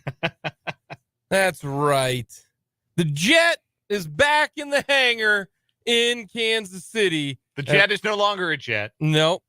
He's right where he needs to be in Kansas City. That is the big news of the day. Frank Clark also back in Kansas City as going to be taking a physical, it sounds like, on Thursday. And he'll be ready to go. Somebody asked him on Twitter, hey, can I get some of my stuff signed? He's like, how about we do it on Red Friday? I get in Thursday. Frank Clark, very online right now. Loves the horses, loves mountains. Thanks to Denver is what he tweeted out. Like, where did he go? Denver is very urban. Like, the mountains are west of Denver. Yes, about you 15 can see miles. them. Now, Yeah. you can go to Denver and enjoy looking at the mountains. Yeah. But there is a misconception. Yeah, Denver's not mountains. No, Denver is not a mountain city. No. Like, it is a city where there are mountains in the very close up distance that you can see. Golden is just like on the precipice of the mountain. Yeah, you're nestled that right there. Like on the bottom of them. Uh-huh. And then there's the mountains. Yes. Like Vale, Mountain City. Evergreen is in the mountains. Steamboat. Winter Park is in the mountains. Breckenridge. Aspen. Colorado Springs could be said to be more in the mountains than Denver is. But doesn't mean you can't enjoy the mountains. Do you think Frank went to the mountains? I'm going to say... Do you think Frank Clark drove through the Eisenhower Tunnel? Did Frank Clark? No, absolutely not. Frank Clark did not make it through the Eisenhower Tunnel. He didn't make it that far west? No, I don't think so. No, he may have gone over Berthoud Pass. Did he go to Lookout Mountain, the Lookout Peak, or what is it Lookout Peak? Yeah, Pikes Peak? No. Lookout Mountain? Lookout Mountain, just like basically far, far west Denver, Golden, where you can see everything. I don't think so. I don't think so either. He might have gone and checked out Red Rocks. Like, I don't know who would have played a show at Red Rocks that Frank Clark would have been into seeing. Maybe he wanted to work out. Yeah, there's a lot of workout people out there. Yes. You go there in the morning, like every day, people are running the steps. Yeah. Ooh. Brutal. Couldn't be me. But the horses thing is what I take objection to. Making it sound like we're a cow town, Frank. Lyman, Burlington there. Yeah. That's east. You know what we call that part? I grew up in the Denver area, okay? I am not a Denverite. I grew up in the Denver area. Like, I say I'm from the Denver area like somebody who grew up in Overland Park would say they're from the Kansas City area. You're from Kansas City. Yeah, you guys get it. Yeah. You know what we call the part east of the Denver metro area? Kansas. Everything past the airport is Kansas. Because fundamentally, there is no difference. Yes. Far western Kansas. There is fundamentally no difference between Lyman and Goodland. No. What about Canorado? I think it's Canorado, actually. Is it Canorado? I think it might be pronounced Canorado, is my understanding. That makes no sense. Because it should be it's Colorado. So why isn't it Canorado? I don't know. It's Canorado? It might be. I don't know, man. I didn't live out there that long. And nobody talks about Canorado by any name. It's just there. It sits on the border. Maybe around high school, I don't think. Maybe they all go to Goodland. Or Burlington, maybe. Hell, if I know. I don't know. But we got a lot to get to this hour. We're going to talk with Tim Fitzgerald of Go Power Cat. We got What Is Wrong With You. Brendan is in Kansas City talking to all the KU, the K-Staters, the Big 12ers, talking all things basketball. And we will get to that. We'll talk more about Frank Clark, McCole Hardman going to the Kansas City Chiefs in the 5 o'clock hour. We'll hear from Patrick Mahomes as well. But Big 12 Basketball Media Day was today, and I do think there's some interesting things today. Basketball doesn't start up for another 3 weeks. No, I take that back, 2 weeks for exhibition play. But Jerome, Tang, and Bill Self did have some interesting things to say. And we're going to get to those. Bill Self, we'll first start with Jerome Tang, actually. Jerome Tang was asked about the transfer portal and how he was able to get into the transfer portal and turn the team around so quickly, right? How quickly that occurred. Getting these new transfers, the Keontae Johnsons, the Naquan Tomlins and the Desi Sillses and all that. Like, it was a brand new team. Remember, they only had 2 guys, Ish Massoud and Marquise Noel, right? That was it. Yeah. Everybody else brand new. Here's what Jerome Tang, and listen to this. Listen to the effort and the number that Jerome Tang says about how many times they slid into them DMs in order to get those guys. Last year we recruited 75 guys. We did 75 Zooms with video and everything to sign 11. So 61 guys told us no. And, during the NCAA tournament, I got a lot of text messages from 61 guys saying, Coach, I messed up, or congratulations. And so my message to the new guys is like, you can either send me a congratulatory text or you can enjoy it with me. And so thankful for the ones who've chose to enjoy it with us. Folks, 75 Zooms that they did. That's just Zooms. That's not DMs. Okay, Zooms. So we're talking getting to the point where there's interest. They're getting mutual interest. Yeah. And they got 11. Think about that. That is for every 7 that they did Zoom wise, trying to get them here and pump them up and, hey, fit with us. Hey, come here. They got 1. For every 7 interviews that they did, they got 1. Man, that's a lot of no's. You got to be able to take the no's, but also that's what you got to do to turn over your roster. Now, this year, it might not be as many because they didn't need as many players. Right. But that just shows you right now where the transfer portal is. To get guys, you got to be out there. This is a numbers game. Yeah, I did 20 Zooms. That's a rookie number. You got to pump them numbers up. 75, that's incredible. It really, really is. Tyler Perry, transfer, North Texas. No pressure, kid, because this is what Jerome Tang had to say about what he brings to the table.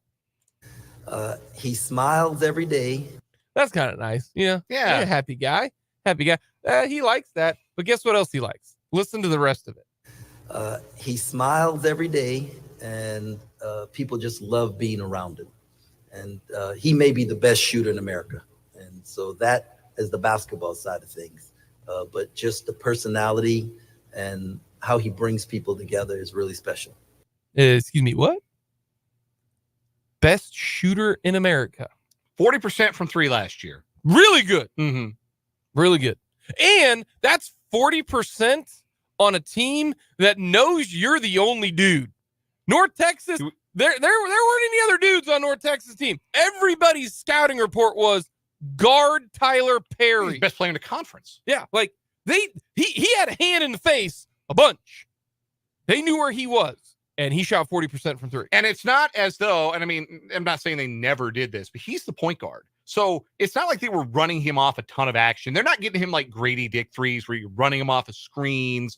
It's a lot of times it's him creating for himself, walking in to pull up threes and burying those suckers. That's a lot of best shooter in America. Lofty praise, but he's one of the best. Nope, no pressure, kid. Yeah, no pressure. But here's the thing: he's got to be good. The 3 guys who have to be good for Kansas State this year are very, very simple. It is Tyler Perry has to be very, very good. If he's not very good, this team is not going to be very good. Arthur Kaluma has to be very good. If he isn't very good, this team not going to be very good. Naquan Tomlin has a chance to be the rare guy here because he's 6'11", long, and shoots the 3. How well he shoots the 3 is another factor. He's got to be very good this year. They've got 3 guys, which I would consider a dude. 3 dudes. You got to have who wins games, right? You got to win. Yeah, we got dudes. Also, speaking of Naquan Tomlin, what do you got to do this year? What are the expectations of Naquan Tomlin?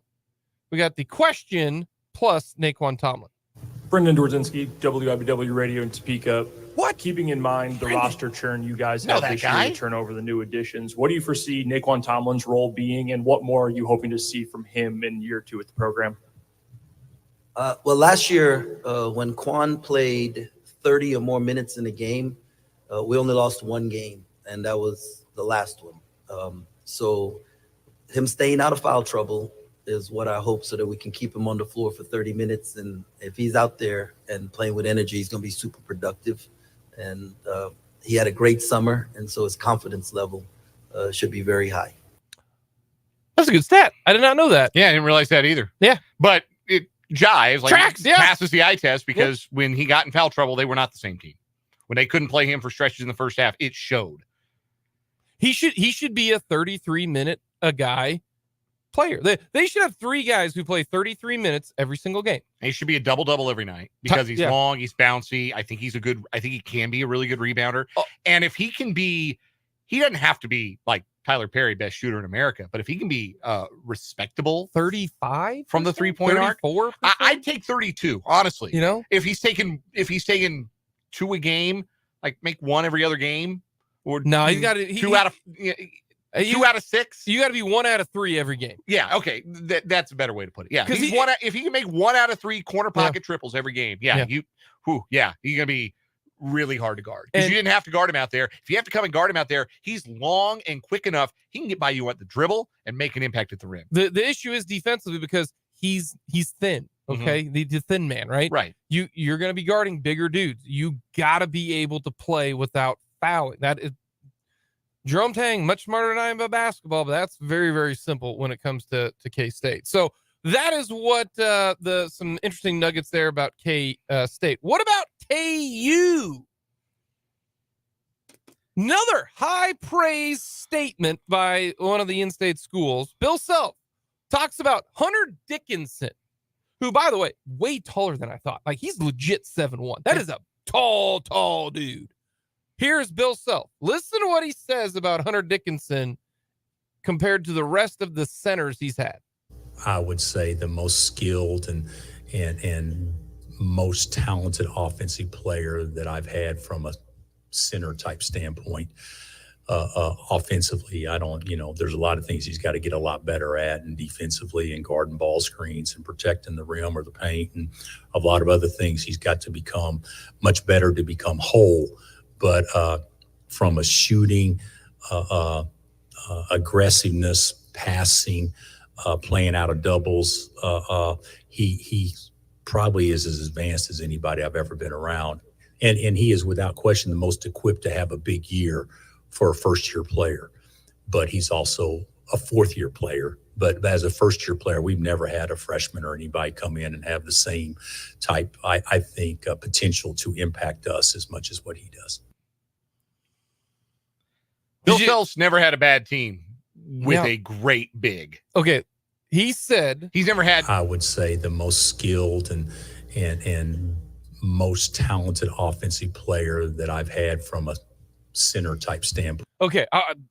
That's a bold statement. Okay. Yeah. And let me rephrase, because Bill Self's never had a bad team, period. Kansas usually makes the tournament, as you may be aware.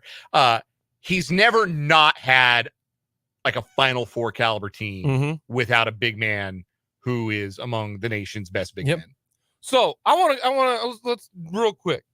When you think of centers for KU, who do you think? Okay. Like Doak, Udoka, right? Most recent. Okay. McCormick. I've got 7 seniors that Bill Self, 7 centers that have played under Bill Self. When I think of centers, I think of these 7. You mentioned 2 of them. Yeah. Doak. McCormick and Doak most recently. Doak was just, I'm a gigantic man and I'm going to dunk it on you. Okay. I think he should have won National Player of the Year in 2020. He was not, when I say he wasn't skilled, that's kind of an insult to Doak, but a different kind of skill, because Dickinson can shoot it, can spin, can dribble. Like offensively, he's more well-rounded he's got offensive it all. game for He's Dickinson. got it all. Yeah. McCormick, same thing. He wasn't as big as Doak, but had a little bit more shimmy than Doak. Then I think of guys like Jeff Withey, right? Jeff Withey, offensive game, limited, hook defensive shot, force, turnaround, hook shot, that type of thing. Thomas Robinson, maybe more of a power forward, but he played the center, right? Couldn't step out and shoot it, more brute force. Cole Aldrich, typical back to the basket center, hook shot, defensive guy. Joel Embiid, okay? Embiid was so raw that first year, which he only stayed 1 year because everybody saw the future of that. Like, but Bill Self will tell you Embiid had it all offensively. And Self openly told people during Embiid's freshman year that will be the best player who ever leaves here. And right now, I mean, can't argue. We haven't named any other NBA MVPs, have we? Yep. Jarrell Arthur, kind of a center on the 08 team, right, along with Darnell Jackson. But nobody can do what Dickinson can do. Like, he's got it all offensively. He's not the defensive force that Udoka was, that Withy was. By the way, Sasha Khan erasure, and I won't stand for it. Okay. But no, Dickinson probably isn't going to be that kind of defensive player. But if he's even a good defensive player, the things he's going to do in a Bill Self offense, he'll be National Player of the Year. Yeah. No, that's why he's preseason newcomer, preseason player of the year. Like, that is some high praise from Bill Self. It really, really is. Last thing I want to get to, Bill Self on the new Big 12. The best position we could be in, period, in today's landscape of college athletics. But I think from the purity of the league and, crowning a true champion, playing each other twice, the round robin and things like that, I think we have lost a little bit in that regard. I agree with him. I agree with him. You're not playing everybody twice. That is a bummer. I agree with him. I loved the round robin, but it's not practical in a 14-team, 16-team league. Especially 16-team. Coming up next, we are going to hear from Tim Fitzgerald. But first, we got What Is Wrong With You here on 580 Sports Talk.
It is that time. What is wrong with you here on 580 Sports Talk? Bit of a role reversal on the segment this afternoon with Brendan Dworzinski, of course, in Kansas City for Big 12 Basketball Media Day. Jake LeBon makes his long-awaited return to What is Wrong with You. Jake, do you remember how we do this? I think so. I think so. You're going to have to to maybe refresh my memory. No, I don't. Let's get this thing. I'm ready to do this. Before we get into what is wrong with you, we remind you that it is sponsored by Top City Metal Supply. Top City Metal cuts the metal you need, your specifications, saving time, money, and material. Never settle when it comes to metal. Top City Metal Supply on South Topeka Boulevard, halfway between Frito-Lay and Forbes Field.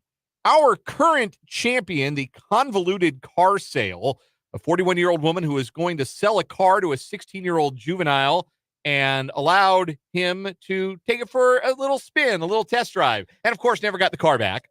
Not smart. No. And then when she saw it being sold online by the 16-year-old, she decided to run a little sting operation and try and set him up and get the car back. When the two met, there was an argument. The 16-year-old slashed one of the tires and then shot one of the tires, like emptied the clip of his semi-automatic into one of the tires and fled on foot. He was later caught. The firearm was not. But the convoluted car sale is our current champion. Boy, there's a lot happening there. Yeah, that's what makes it a good What Is Wrong With You. That's why it's been our champion. Also, since smart Monday. on the guy to take out two tires. You don't just slash one tire. You can fix that. You got to take out multiple tires. This is true. Generally speaking, Yeah. this is true. Don't Anyhow, do that. Anyhow, Jake, I'm going to let you go first. What's your story? Alrighty, we're going to talk about weddings. Okay, you've been married. I've been married. You still are married. Still married. Still married. Yeah. Last check. Yeah. Yeah. I'm married as well. So Brendan's been. So we all know about the whole wedding situation. Well, what's happening right now is there is a family standoff. Don't know where this is happening at. They didn't give me an actual location. But what this is a family is having a big issue because the daughter is getting married. She's 26 years old. Well, what's happened here is her older sister is a little bit little racy when I talk about like what she wears. Well, what's happening is that she's going to wear a dress that is very skimpily made. Okay. Big slit up the side, not any back, a lot of cleavage, and the bride, her younger sister, who's the bridesmaid, who's wearing the skimpy dress, doesn't want her to wear it. And the bridesmaid, her older sister's like, screw you, I'm wearing this. I don't care what you say. She's like, no, please don't. And she goes, if she doesn't find a different and more decent dress, then she's no longer one of the bridesmaids and she's not invited to my wedding. The parents are on the side of the bridesmaid. They're like, I see nothing wrong with this wedding dress. What's the situation? Bride says, I'm comfortable with her being around other people, especially my fiance and family, looking like that. Here's the deal. Whatever the bride wants, the bride gets. Yeah. Like, what are you doing? Are you this terrible of a sister? Like, are you that awful of a sister? Like, I can't believe that. And if the bride is like, no, you're not going to be invited to my wedding, then guess what? You ain't going to come to the wedding. Like, this is terrible. It's terrible on the parents. It's terrible on the sister. What the hell is wrong with you when you can't do what your sister wants on, like, her most favorite day? Like, that's incredible to me. Yeah, it's not your day, it's the bride's day. Yeah. And it shouldn't be, it's not a big ask. Just choose something else. Yeah. Choose something that maybe isn't, slit all the way up to like cheek level, if you will. Like, or however it looks. Like, I don't know. We don't have a picture here or anything. No pictures. No visual aids. But no, that should be a really simple thing. Hey, it is my wedding day. This is how I would like my day to proceed. And I would like you not to be the center of attention with this dress that everybody's going to be talking about. Yeah, everybody's going to be looking and gawking at that because you're inappropriately dressed. Because the whole point of a wedding is to look and gawk at the bride and not the bridesmaid wearing whatever it is that she's playing with. Yeah, this that's is bad form. This is more of just a real simple, like, why you be doing that, man? Yeah, bad form. That was apparently posted on the Reddit AITA thread or subreddit. AITA standing for Am I the, and then a 7-letter word that ends in whole that we're not allowed to say on the radio. But yes, the bride's the person who posted it, the bride, not that thing that we can't say. The bridesmaid is in this case. Yep. All right, for my story, we are going to a common location for our What Is Wrong With You stories, always and forever, the state of Florida, where we have two brothers and another man facing federal charges following a kidnapping that took some bizarre twists. The 3 suspects kidnapped a man at gunpoint outside his apartment in Plantation, Florida on October 13th. They tossed his cell phone out of the car as they drove to a home where they took him inside. Eventually, they learned they'd kidnapped the wrong person. They mistook him for his coworker, who was the intended target.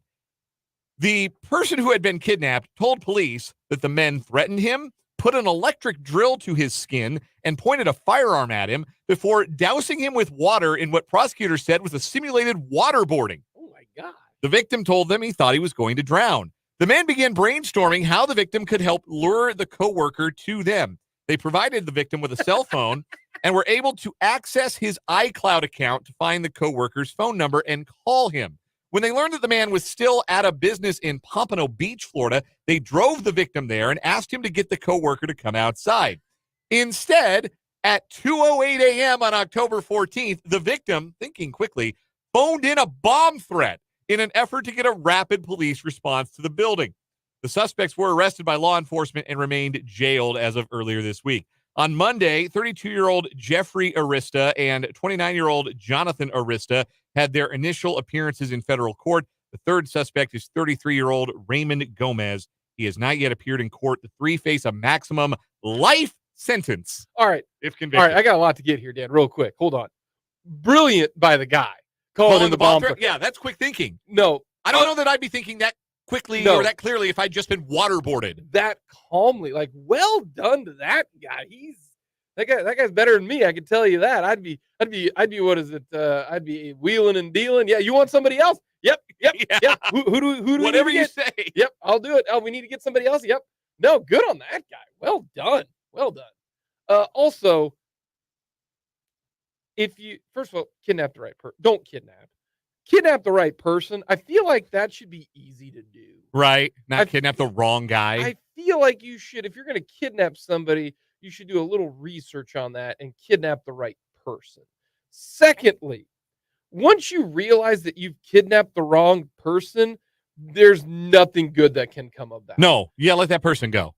You can't let him go because then he's going to go to the cops. Well, if you let him go without waterboarding them or pointing a gun at them, they might. They might be like, hey, man, our bad, man. Hey, we drive you to 7-Eleven, maybe get you a Slurpee to smooth things over a little bit. Dan, they did the best situation because if you kidnap the wrong person, okay, you're done, man. Like, no, because you let him go, I'm ratting you guys out, especially if you don't got like masks on or something like that. And then they made the second mistake on letting him go, trying to find somebody else. Like, this was terrible. Like, these guys, like, this is like Celtic Pride when they try to kidnap, people. Like, this is a terrible situation. Yeah, kidnapping plots generally not great. But this one in particular sounds like something out of like a Will Ferrell movie. Does this win today? Yeah, that one's I think it wins today. I think it beats the convoluted car thief or the convoluted car sale because this is a convoluted kidnapping and involves waterboarding and a bomb threat. We're just escalating here. I do think it's rather funny on the car thief because the car thief they're so dumb on both sides. One, don't let a 16-year-old drive the car without you in it. Number two, 16-year-old, why are you trying to sell the car? Gunplay. Like, there's so much involved. Yeah, it's a lot. And then same thing with this one. These are 2 terrific ones. Yeah. I'm not going to lie to you. Because it's a 16-year-old, I'm going to give that because most 16-year-olds are stupid. So I'm going to go with the current one. I'm going to go toward the adults. Yeah, the I'm adult going to behavior. lean towards the adults because 16-year-olds sometimes don't act in the right frame of mind. That was dumb, but yeah, you can't be kidnapping people. And the level of discipline, yes, these guys should be in life in prison. The wrong man waterboarding, however you want to call it. That's going to be our new weekly winner for What Is Wrong With You, brought to you by Top City Metal Supply. Metal cut to order when you need it. Top City Metal Supply on South Topeka Boulevard, halfway between Frito-Lay and Forbes Field. Stay with us on 580 Sports Talk. Tim Fitzgerald of GoPowerCat.com joins us next for the Wildcat Wrap-Up.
Tim Fitzgerald of GoPowerCat.com is our guest for the Wildcat wrap-up here on 580 Sports Talk, and there is lots to talk about in the world of K-State athletics this week. So we are thrilled, as always, to have Fitz join us again. You can check him out at GoPowerCat.com, him and his wonderfully talented staff. You can also find Fitz on Twitter at LifeOfFitz. And Fitz, let's go ahead and start.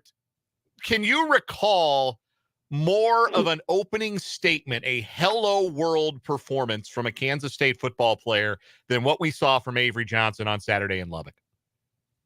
That was something else. Yeah, a young man made his presence felt. And you know what? He's very talented. He's incredibly quick, fast in the open field, makes quick decisions on top of that. When he decides to go, he goes. And it worked really well against Texas Tech and how they defend. If you're a regular listener to the PowerCat pregame podcast, our Ryan Wallace said exactly that leading into the game, that the quarterback run game gives Tech problems, and Avery drove a giant blonde truck right through that problem. And it was incredible. I mean, it was an amazing, it's not his debut, but I felt like it was the breakthrough onto the center stage type of performance. But that was one team, and now you got a different team coming in with TCU, which is actually really good at stopping quarterback runs. So it's going to be interesting to see how Will Howard and Avery Johnson are balanced out and used at quarterback, and which one's successful in this game on Saturday night.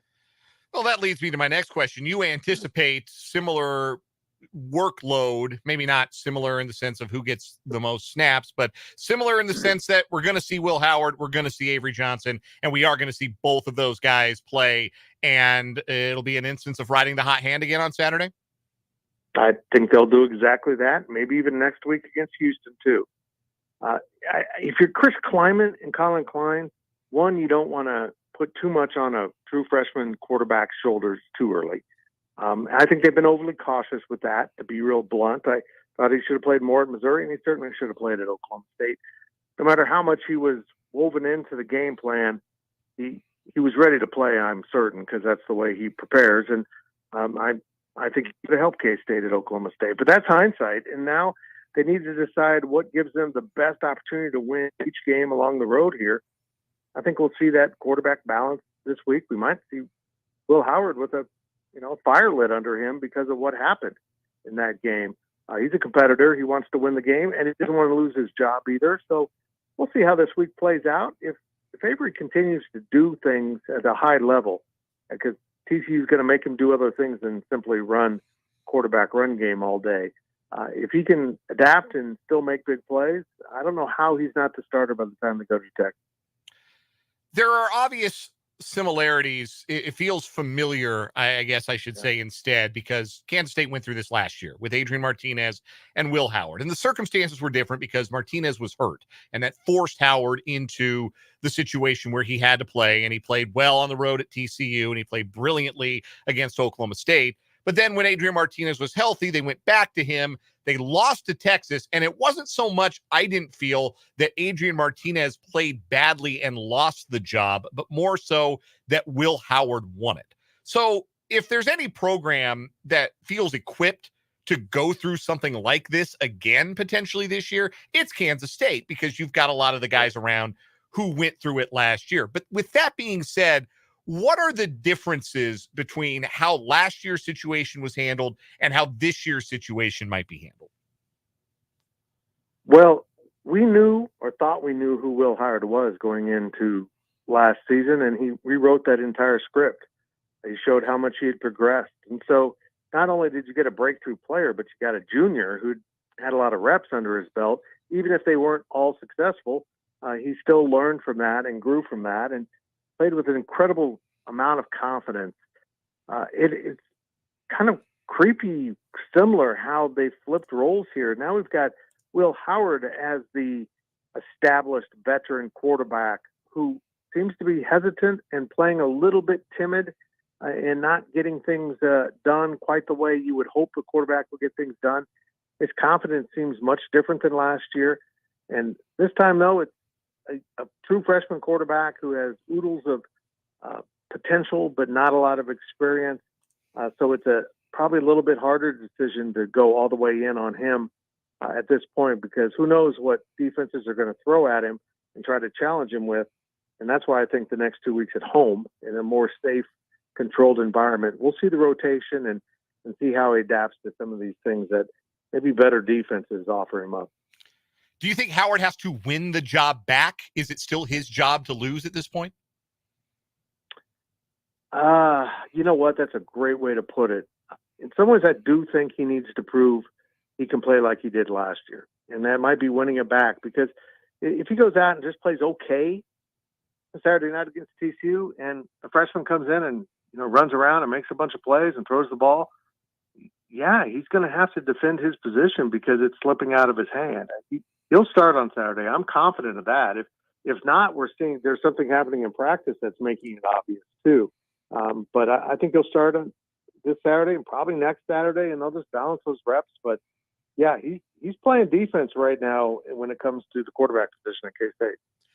Tim Fitzgerald, GoPowerCat.com, joining us here on the Fleming Place Wine and Spirits Hotline. This is the Wildcat Wrap-Up on 580 Sports Talk. We do it every Wednesday at this time. Fitz, publisher of GoPowerCat.com. Check out the work of him and his talented staff at GoPowerCat.com. And you can find Tim on Twitter at Life of Fitz.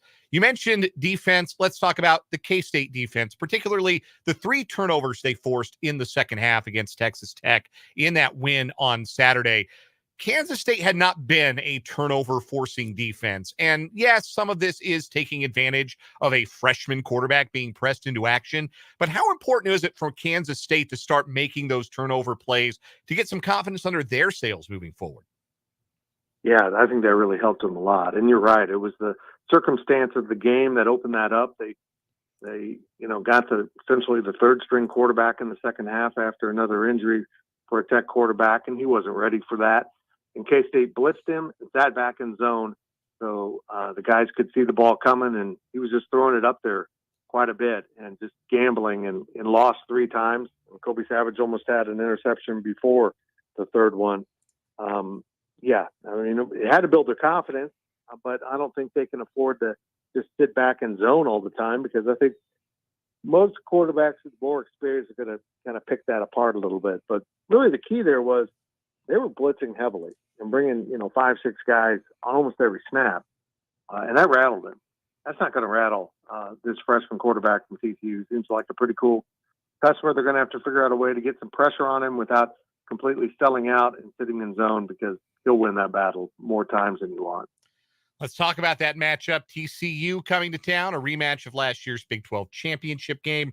K-State and TCU, of course, split last year's 2 meetings. Wildcats are a 6.5-point favorite in this game. That's moved a point in K-State's direction. I believe it opened at 5.5. What is the most pivotal matchup in this matchup, or the most pivotal aspect of this matchup, so I don't sound redundant?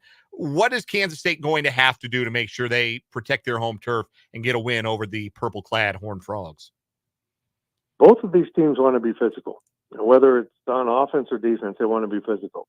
And we rave about Avery, but boy, they were blowing Texas Tech's defense up, whether it was straight off the ball or guards, or in some cases tight ends, pulling and picking up other guys. They dominated the line of scrimmage when Avery Johnson was in there. They need to get that mentality going and keep a hold of it, because when they do that, and they did it against UCF, it's a mighty force, and it's fun to watch them run the ball. And if they can do that against a really good TCU defense, as I mentioned, it's really good at stopping the quarterback run. They're really stingy with that. But if they find a way to create offense on the ground and do it with a quarterback run game, then they have accomplished something. So for me, that's where I think it all starts, because Avery can be as fast and as elusive as possible, but if he's got guys in his face the second he tries to make a decision, that's not going to work. Tim Fitzgerald, GoPowerCat.com, joining us for the Wildcat Wrap-Up here on 580 Sports Talk. Let's shift gears to basketball, because today was Big 12 Media Day, and Jerome Tang spoke to the media. And I want to start with Jerome Tang. More accurately, I want to start with Jerome Tong, because that's what the Chiron on ESPN Big 12 Plus showed his name to be when his press conference started this morning. That is now 3 different pseudonyms, I suppose, we've been given unintentionally for Jerome Tang. He was famously Jerome Yang last year on the Chiron when they were playing at Cal. The ASAP Sports transcribers had him down as Jeremy Tang during the NCAA tournament last year. So of those three pseudonyms, Jerome Yang, Jeremy Tang, Jerome Tong, which one is your favorite? I still love Yang. This is so funny. It was so out of left field.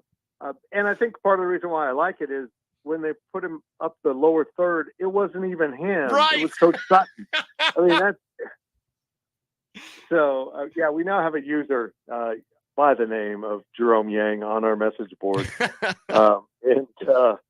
yeah, that was a thing of beauty. And little did we know that was just starting a trend of people that can't figure out this man who really has a very simple name. Jerome Tong took me out this morning. I mean, I was inconsolable when I saw that pop up. I started to watch his press conference and they threw it up. I don't even know how you get that wrong. The O's nowhere near the A on the keyboard. I have lots of questions, but he keeps going to Elite Eights. Eventually they're going to get his name right all the time instead of just most of the time. Anything he say today really stand out to you from his press conference? You can tell he's trying to communicate his confidence to his team, that he believes in them. He believes they can replicate what K-State basketball did a year ago, even if they came in sixth in this bowl or whatever it was. He believes this group can and go a long way to the NCAA tournament. But it also, him discussing a new offense they're going to run, count me as intrigued because they weren't as good in like half-court sets. And unless they were running a backdoor or something, they needed a little bit more diversity on offense. And you just can't count on Marquise Noel going and breaking down a defense with this group. So they're going to go to a more set offense, a little more going on. I'm interested to see what it's all about. You mentioned that it's in part because they want to attract some NBA-level big men to come through Manhattan, and they need to run some different stuff if they want to get that type of player to play at Kansas State. In recent weeks, we have seen Jerome Tang spending some time with Coach Prime, Deion Sanders, the football coach at the University of Colorado. He had on the shades today, the Prime shades. I don't know what they're called. They're just Deion's sunglasses. So he was wearing the Deion brand or whatever brand they are, sunglasses today, and talking about wanting Kansas State's brand to not just be national. He's talking about taking K-State global. What do you make of that? What do you think the Kansas State fan base makes of those aspirations for Jerome Tang? It's aggressive. He dreams big and wants to get it done. What exactly that means, I'm not sure. I mean, is Kansas State going to be the basketball team of choice in American college basketball for all the kids in Lithuania? I don't know. I don't know what that means. But I thought the thing with Coach Prime was really cool. I'm intrigued by Deion Sanders and what he's doing, how he's going about it. And I think they just want to kind of share knowledge back and forth on how to do it. I think Jerome Tang is a lot more substance than Coach Prime. And I don't mean that as an insult. I think Coach Prime is more like a CEO. He's just running the ship and other guys are doing the actual X's and O's while Jerome Yang or whatever his name is hands-on X's and O'ing with his team and designing stuff. And at basketball, when you're a basketball coach, you need to do that. There's fewer moving parts. There's fewer coaches. You need to be the boss. You need to be the best at everything that you guys are doing. And I think that's probably the biggest difference. But he was animated today. Those sunglasses, that cool jacket he was wearing, the white kind of coaching jacket from back in the day. He's definitely leaned into that marketing of Coach Prime style, and that's fine. If it gets the brand out there, it's good for K-State basketball. Few more questions for Tim Fitzgerald of GoPowerCat.com, joining us here on the Fleming Place Wine and Spirits Hotline for the Wildcat Wrap-Up, which we do every Wednesday at this time here on 580 Sports Talk. K-State 6th in the preseason men's basketball poll in the Big 12. Does that seem about fair to you? And what do you think this team's ceiling is as far as finishing the league? I think a win. I mean, they really could. KU's going to be awesome. They're going to be really good. And, you pick up Houston. I still want to see what Houston does in a conference like the Big 12 where you got to go night in and night out. There's not many gimmies in this conference. I think they probably should have been around 4, but the votes were so tight that it's hard to complain too much. And there's other good teams, and Texas is good. TCU is supposed to be good. Again, I got to see it to believe it. But there's Baylor again is supposed to be back. But I feel like everyone's talking about what K-State lost and kind of talking about what others gained. And I think K-State got a lot better in some areas, including the players coming back are going to be more advanced. So I'll see them when they tip off this season in Las Vegas. I volunteered to take that on my shoulders and go out there with Ryan Gilbert, who's actually going to do most of the work. But it will be interesting to see exactly what they look like right out of the chute, because they went out and got a couple really good JUCO, transfer portal guys in Tyler Perry and Arthur Kaluma that I think are going to have an incredible impact and be a lot of fun to watch. We're talking a lot, obviously, about Tyler Perry and about Arthur Kaluma, and of the returners for Kansas State, Naquan Tomlin is usually the name that's first on the tip of the tongue. But give me a name, give me a player we're maybe not talking about, maybe he's a little under the radar, that you think is going to have a significant positive impact for Kansas State this year. Well, it's not under the radar, but I thought it was interesting. Naquan Tomlin didn't go to Kansas City along with the two transfers. It was David Gasson. And I think they feel like physically and confidence-wise, he's made huge steps. He's huge strides playing for his, the Dutch national team here over the summer and doing things like he wasn't on the Israeli trip, the trip to the Middle East. Thank goodness that got over. He was with his national team, and I think they feel like he made some serious strides. And I think Gasson's going to have a really nice season for K-State. Last thing, Fitz, we got about 30 seconds. K-State, the first team out of the AP women's basketball top 25. Ayoka Lee's back this year. Are you sensing a little buzz for the Midi Cats this year? Plenty of buzz. Hopefully she can get fully healthy. She's still on the road to recovery. They had a great recruiting class through the portal and others, and they returned, so many good players. I am excited about K-State women's basketball. This could be a breakthrough year for Coach Mitty's program. Tim Fitzgerald, we cover all the bases with Fitz when he joins us here on the Wildcat Wrap-Up every Wednesday here on 580 Sports Talk. Again, check out the great work of the staff at gopowercat.com. Become a VIP subscriber today if you aren't already. And check out Fitz's wit and wisdom on Twitter at Life of Fitz. Fitz, it is always a pleasure. Enjoy the rest of your week, and I'll see you Saturday at the Bill Snyder Family Stadium. Thank you, my friend. Good to talk to you. That is Tim Fitzgerald. It is always a joy to talk to Fitz. Nobody does it better. Nobody knows more. Nobody's more tied in than Tim Fitzgerald of GoPowerCat.com. We've got one more hour of 580 Sports Talk left. Yours truly flying it solo the rest of the way. We're going to hear from Patrick Mahomes. We're going to maybe hear some more audio from Big 12 Basketball Media Day, but we got our headlines that are going to start off the 5 o'clock hour, and that's coming up as soon as we break for our national local news here on 580 WIBW.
Let's get it. Final hour of the day here on 580 Sports Talk.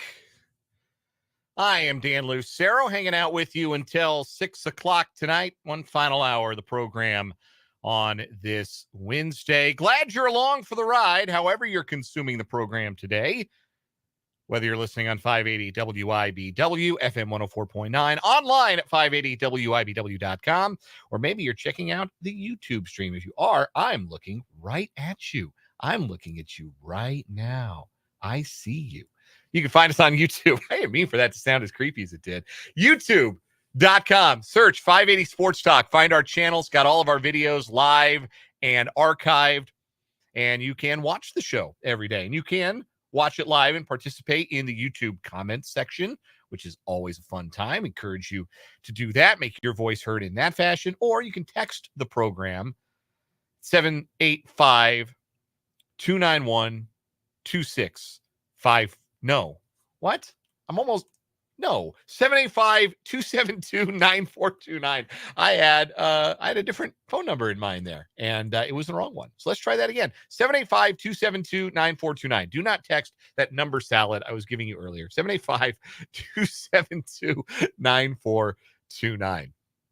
I was transposing some different numbers in my head there, and apologize for that. We'll go. Things will go smoother from this point forward on this final hour of 580 Sports Talk. We will hope to get you some more audio from Big 12 Basketball Media Day. Brendan Dworzinski's been out there, and if we don't get more audio today, we will bring it to you on tomorrow's edition of the show. We will also hear from Patrick Mahomes. He spoke to the media earlier today. And we'll get his thoughts on the upcoming Chiefs game against the Chargers, and we will hear his thoughts on buying into an F1 team with Travis Kelce and a lot of other famous people that you've heard of. We'll actually get a lot of thoughts about that. Like the first 3 minutes or so of Mahomes' press conference are about F1 and being a team owner. And some interesting insight from Mahomes on that. So we'll hear from him a little bit later on this hour as well. We will not get Patrick Mahomes' thoughts, at least not in today's press conference, about the transaction that the Chiefs made a couple of hours after practice and press conferences concluded today. And that is where we're going to start our 580 Sports Talk headlines today. In case you have missed it, Mecole Hardman is a Kansas City Chief once again. The Chiefs are sending a 2025 sixth-round draft pick to the Jets. And in exchange, they will receive Mecole Hardman and a seventh-round pick in 2025. So it's a pick swap 2 years from now. And Mecole Hardman goes from New York back to Kansas City. The Jets signed Mecole Hardman to a 1-year, $4 million contract this offseason. That is $1 million for every 7 snaps Mecole Hardman played on offense as a New York Jet. 28 snaps in his Jets career, 1 catch, 6 yards. That is the sum total of the production of Mecole Hardman. Nobody was surprised when the Chiefs let Hardman go after last year. He played in just 8 games last season. But when he was on the field, he was productive. Bears mentioning he scored 6 touchdowns in 8 regular season games last season and was playing his best football as a Chief, arguably, in the 4 games before he was injured. It was an injury that cost him the rest of the regular season, tried to come back in the AFC Championship game, got re-injured, and then did not play in the Super Bowl.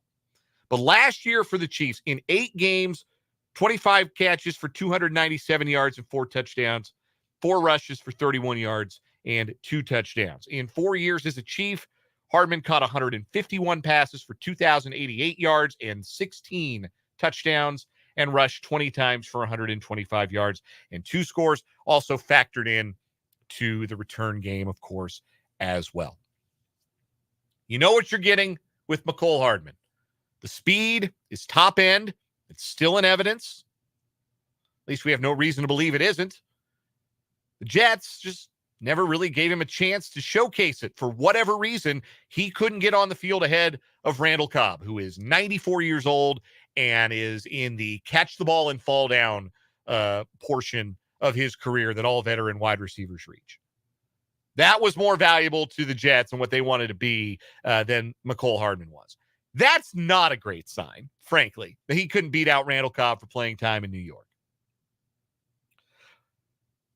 And when it was clear that the Jets were going to move on from Hardman when he was not active for a game recently, and there were reports that they were looking to trade him, I said on these very airwaves, I don't think he's coming back to the Chiefs. Why would the Chiefs do that?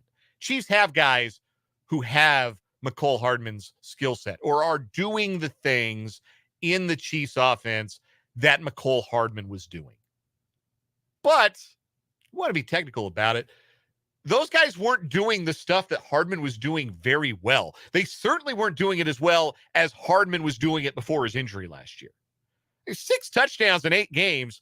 Say what you want about it, but it ain't nothing.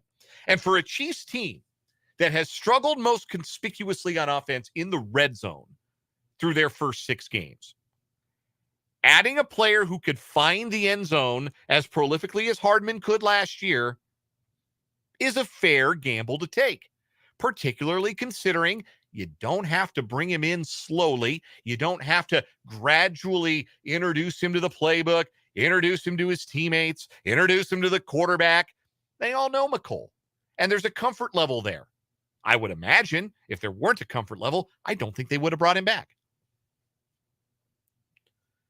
But McCole Hardman is back. And while I am surprised this is the direction that they went, I can see the vision. And the vision is they're not getting it done in the red zone. And a lot of the stuff that's a staple for the Chiefs in the red zone, end arounds, jet sweeps, however you want to call that play, the toss pitch plays, the screen plays, McCole Hardman is good at those. And the Chiefs aren't running those a lot this year. And the guys that they're running them with, Kadarius Toney and Sky Moore in particular, haven't run them very well. So why not get a guy who you're comfortable with in those roles, in those packages, and see if that maybe unlocks something in the red zone? I think it's a worthwhile gamble. He might also be able to help you in the return game because you're relying on him a little less as a receiver, potentially. Or it frees you up to use Kadarius Toney in the return game as well. Because we do have a text from the 913 who asked which roster spot is going to get, who's getting moved off of the 53. My guess is it's going to be Montreal Washington. He's been returning punts the last couple of weeks, and he's done a fine job. I mean, it's not a knock on Montreal Washington, but that to me seems like the obvious choice of he's been dressed, you could dress McCole Hardman over him. So I think that's what it's probably going to be. That or it's Justin Watson to the IR. But if you heard us play Andy Reid's press conference earlier today, he said that Justin Watson, though he did not practice today and is not likely to play on Sunday against the Chargers, isn't going to require an IR visit because he's not hurt that severely.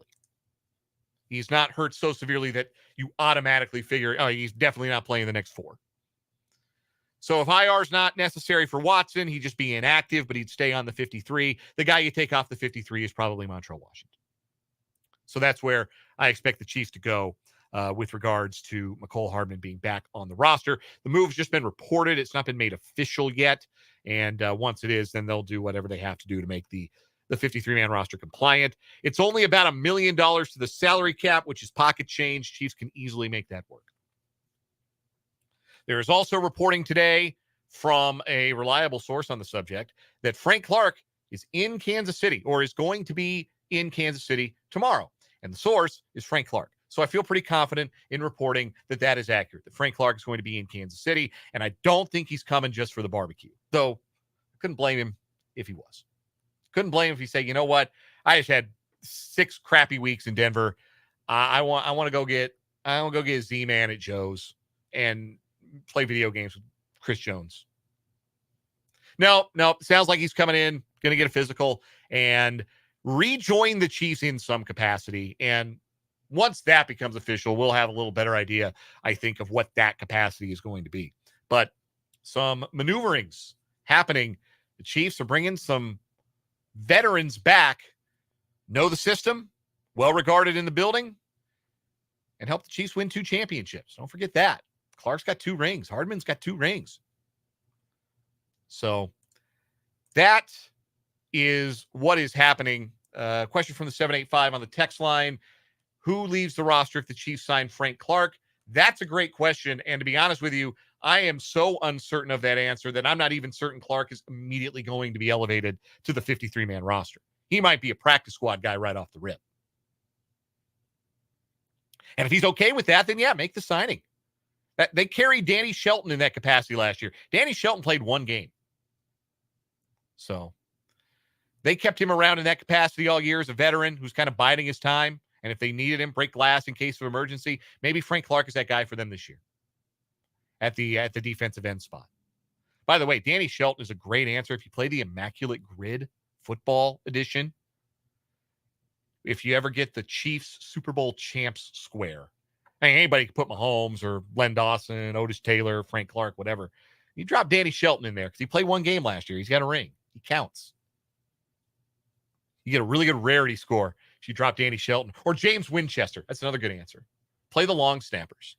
Those are great for the rarity score on Immaculate Grid. Anyway, that's what's going on with the Chiefs. We got some other NFL headlines to get to here on our 580 Sports Talk headlines. The biggest one of the day. The season is over for Colts rookie quarterback Anthony Richardson. He has opted to have season-ending surgery to repair his right shoulder. That is his throwing shoulder, of course. Richardson sustained an AC joint sprain on October 8th against the Titans. He started 4 games this season and left 3 of them with injury. That's a bummer. That doesn't bode particularly well. And it's a function, too, of how the Colts were using him and how you would use Anthony Richardson or want your favorite team to use Anthony Richardson if they had him. He's built like a diesel tank. Like, yeah, run him.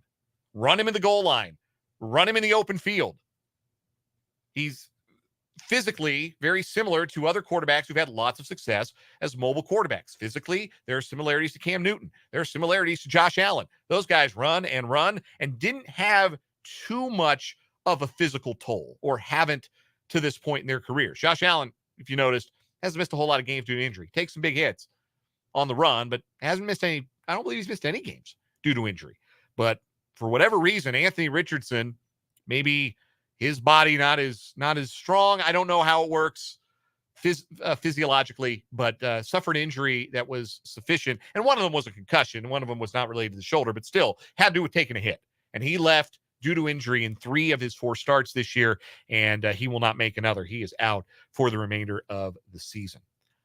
I am still high on Richardson in the long haul. I said during our draft coverage on draft day, I liked Richardson's ceiling better than any of the quarterbacks in this year's draft. I still believe that. I still think the ceiling is higher because the physical tools are what they are, because he's got an opportunity, I think, to be one of the very best goal line weapons in the NFL, in the same way that Josh Allen is, in the same way that prime Cam Newton was. That is a massive, massive benefit for an offense if you've got a quarterback who can move like that in the red zone. And I think he showed a lot of really positive signs in the passing game as well. I know that was his biggest knock coming out of college. Is he going to be accurate enough? Is he going to be secure with the ball? And there were peaks and valleys with that, as you'd expect for a young quarterback. But I thought the early signs were mostly positive for Anthony Richardson. And it's a bummer that his rookie season is already over. We'll look forward to seeing him back out on the field in 2024. Other injury notes, a couple of players are getting ready to maybe return from injury. Quarterback Kyler Murray of the Arizona Cardinals is back at practice today. First time he's been on a football field since December 12th of last year when he tore his ACL. He has been designated to return from the PUP list. So he's got 21 days between now and when he has to be activated to the 53-man roster. Jalen Ramsey of the Dolphins injured himself in camp, and there was thought that he might miss all the way through to December, but he has returned to the practice field and been taken off the PUP list. So the Dolphins have the 21-day window open now for Jalen Ramsey, and he appears that he will be back much sooner than anticipated after he tore his meniscus in camp. Also, good injury news for Christian McCaffrey. Sounds like he might even be able to play on Monday night. He left Sunday's game against the Browns with an injury, but it is not severe. There was some trepidation on that front, but it doesn't sound like it's severe. And sounds like there's a decent chance that Christian McCaffrey is on the field for the 49ers when they take on the Vikings on Monday Night Football. No such luck for Kyren Williams of the Rams. Sounds like he'll be out multiple weeks with the injury that he suffered on Sunday, likely out through the team's Week 10 bye. So that's your NFL news.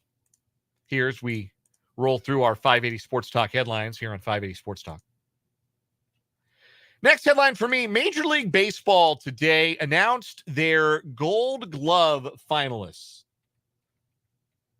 They used to just announce who was going to win the Gold Gloves. And over the last few years, they've started to put out the nominees and then announce who the winners were in November. November 5th is when they will announce the winners of this year's Gold Gloves.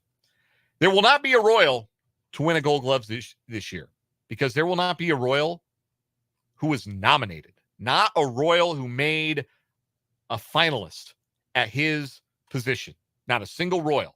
This may come as a surprise to you because myself and Brendan, and of course our good pal Fulton Caster, spent the better part of this summer telling you how good the left side of the Royals infield was and how Bobby Witt Jr. was a Gold Glove caliber defender at shortstop. And Maikel Garcia was playing Gold Glove caliber defense at third base. And hell, even Michael Massey was playing what you would call Gold Glove caliber defense at second base. Not a one of them nominated for a Gold Glove. This despite Michael Massey's .993 fielding percentage leading all second basemen in the American League. He was not a nominee. The nominees were instead Houston's Mauricio Dubon, Cleveland's Andres Jimenez, and Texas's Marcus Semien. Bobby Witt Jr., not a nominee at shortstop. The nominees instead, Carlos Correa of the Twins, Corey Seager of the Rangers, and rookie Anthony Volpe of the Yankees. This despite Bobby Witt Jr.'s 14 outs above average and 11 runs prevented, both of which led all American League shortstops. And the third base nominees in the American League, Houston's Alex Bregman, Toronto's Matt Chapman, Cleveland's Jose Ramirez. You did not hear the name Maikel Garcia, despite the fact that Garcia recorded 13 outs above average and 10 runs prevented, which led all American League third basemen. Now, we have come a long way when it comes to awarding Gold Gloves. I say we, not like I'm involved with the process. I don't get to vote. I don't work for Rawlings. I don't work for Major League Baseball. But it used to be a time that the Gold Gloves were really, really iffy. For example, Derek Jeter's got a bunch of them. That might be the best evidence you need. But if you need further proof, there was a year, and I want to make sure I get the year exactly right. There was a year that Rafael Palmeiro won a Gold Glove. And Palmeiro was a good defensive player before he started playing full-time DH. He was.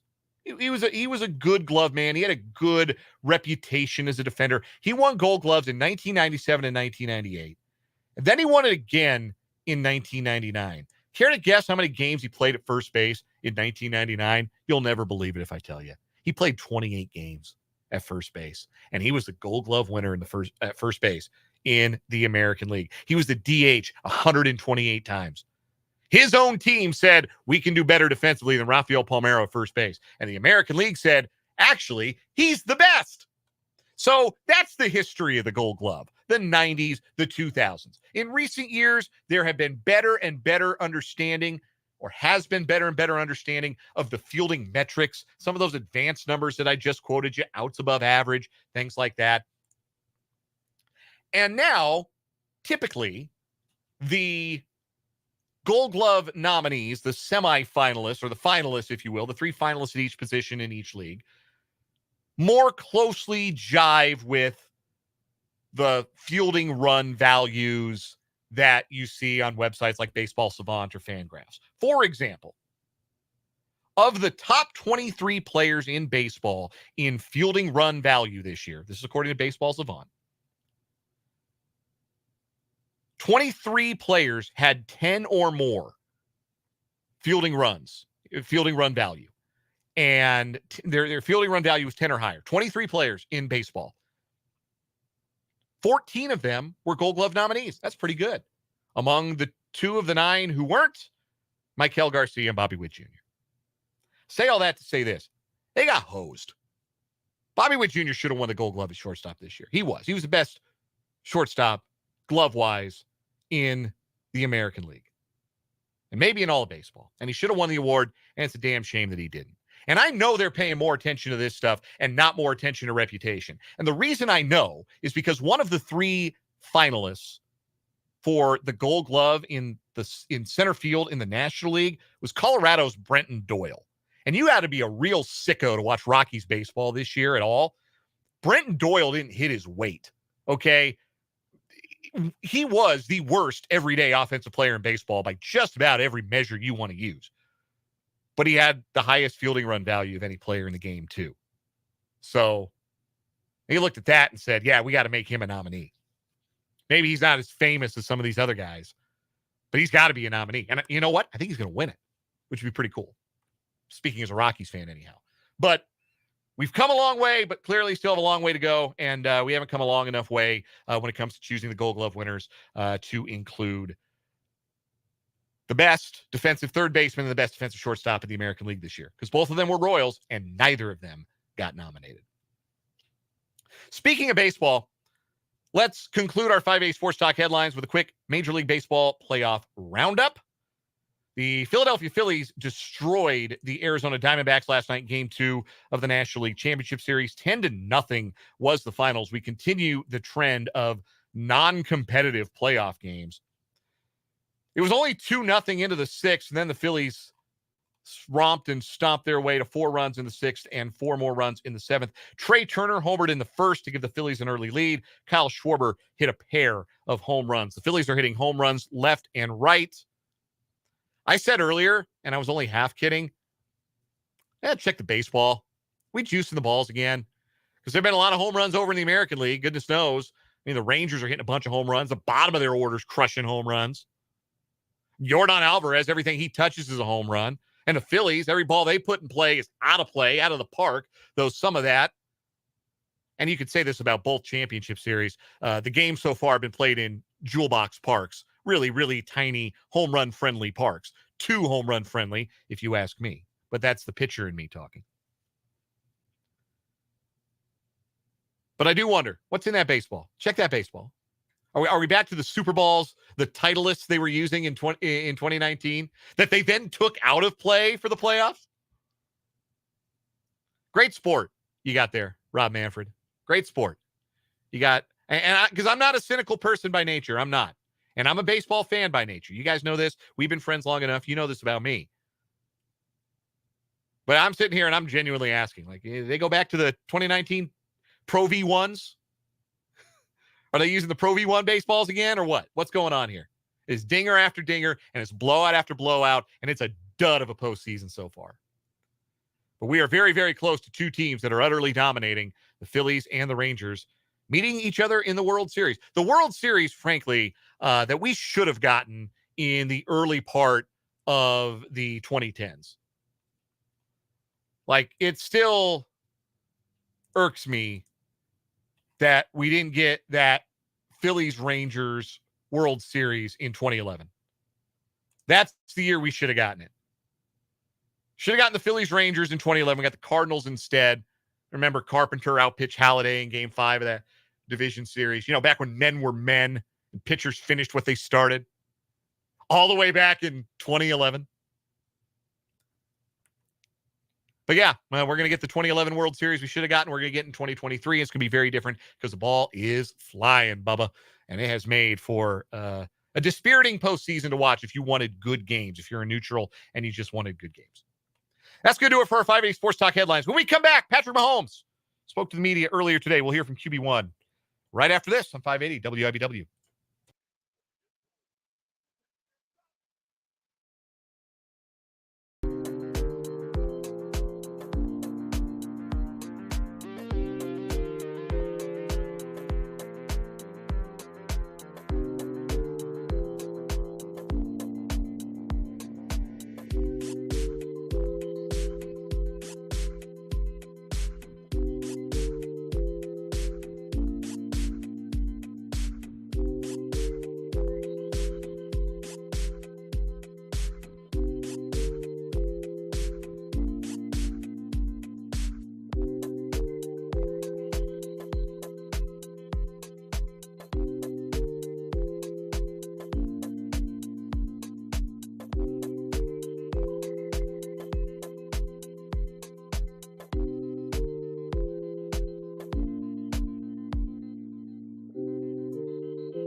So fresh and so clean on this Wednesday afternoon. Dan Lucero, the lone member of the Power Trio, still hanging out with you on this Wednesday edition of 580 Sports Talk.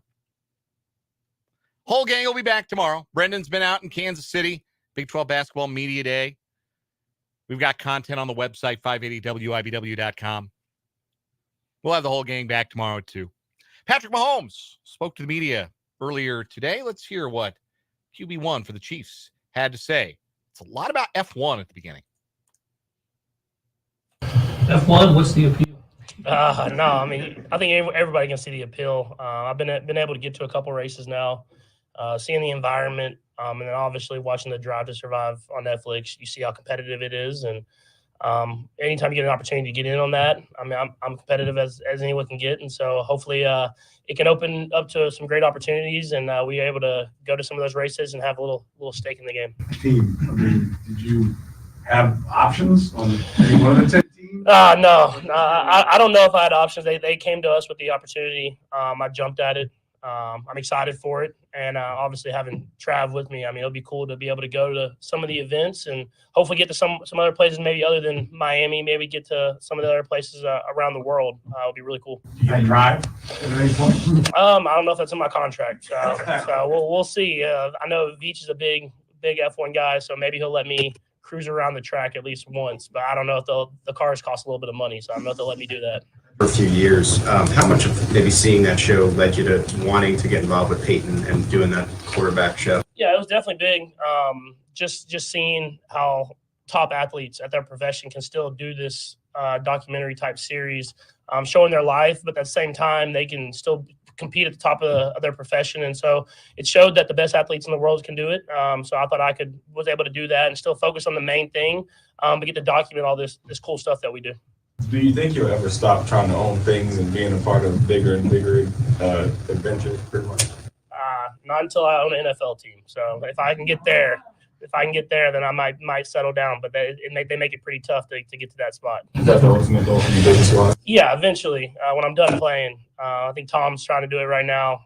But that's definitely where you want to get to, because I love this sport and want to give back in any way possible. When I'm done playing, obviously I'll be a Chiefs fan. But at the same time, I want to have that competitive edge like I've always had my entire life. If it wasn't possible in the NFL, would you look at an NBA team, NHL, baseball, whatever it might be? Yeah, I mean, I'm always looking around. I mean, obviously, I can't do it in the NFL while I'm playing.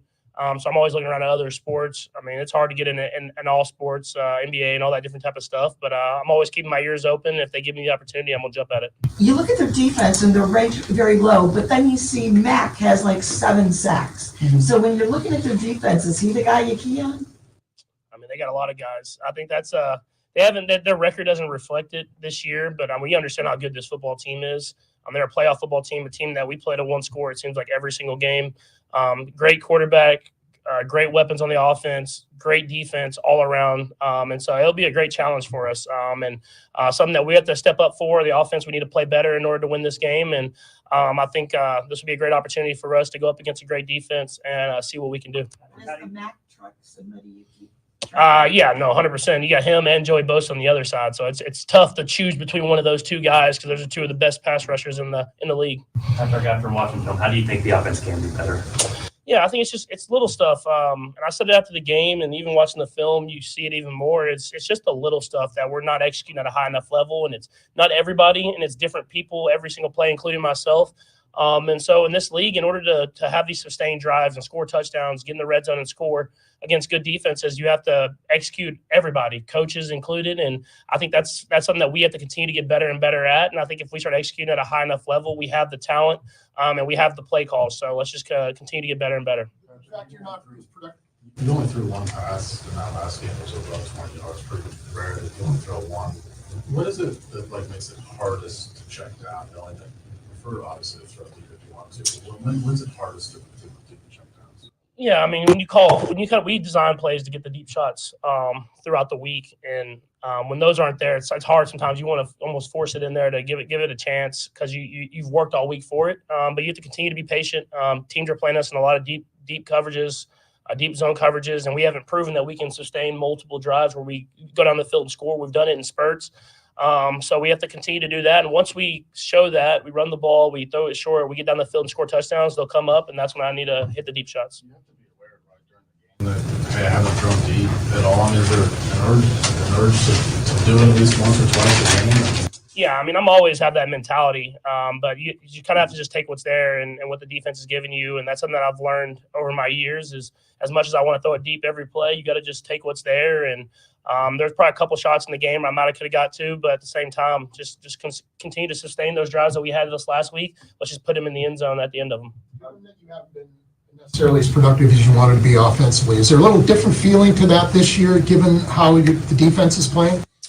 Yeah, I mean that helps out a ton whenever you don't feel like you've played your best ball, especially as an offense, and you're still sitting here 5-1. And so you have to continue to just push, continue to get better and better. That's all you can do regardless. But at the same time, we understand that it's going to take the offense at some point to have the big game to win it. And our defense is holding it down for us right now, but let's take some pressure off of them so they can play free and be even better. You talk about those little things, and it feels like the receivers in this offense, it's kind of like a ballet, a dance, read option routes and all of these things. Does chemistry matter that much more just because it's in this offense and that everything has to be in sync? Yeah, for sure. And that's something that we continue to build. I think guys have come a long way even since OTAs, and I feel like we're in a good spot. But we have to continue to get better and better throughout the year. We want to be playing our best football all the time, but obviously we want to be playing at the end of the year. And so I feel like we're making steps in the right direction. Let's just continue to get better, and hopefully by the end of the year we can really be the best that we can be. You mentioned the deep zones that you're seeing. In basketball, teams playing a zone, you got to be able to hit the threes to get them out. Mm-hmm. What's kind of the football equivalent to you? What do you need to be able to do to get people out of it? Yeah, I think it's just like I said, you got to have these sustained drives like we had this last game, but you have to execute in the red zone. And that's something that we've taken pride in these last few years is scoring touchdowns in the red zone. Obviously, this last game, we didn't do that. That's why the game was close because we didn't score those touchdowns. We got field goals and didn't get points in some drives. And so we have to continue to get better and better and make sure that when we have these long, sustained drives that we score touchdowns when we get down in the red zone. Odd question, but when you saw the schedule release back in the spring, just how did you sort of anticipate the season going and just how you get about every time zone possible for the schedule? I mean, I think that comes with the territory. Whenever you start winning a lot, you play the better teams in the NFL, just how the schedule makers make the schedule.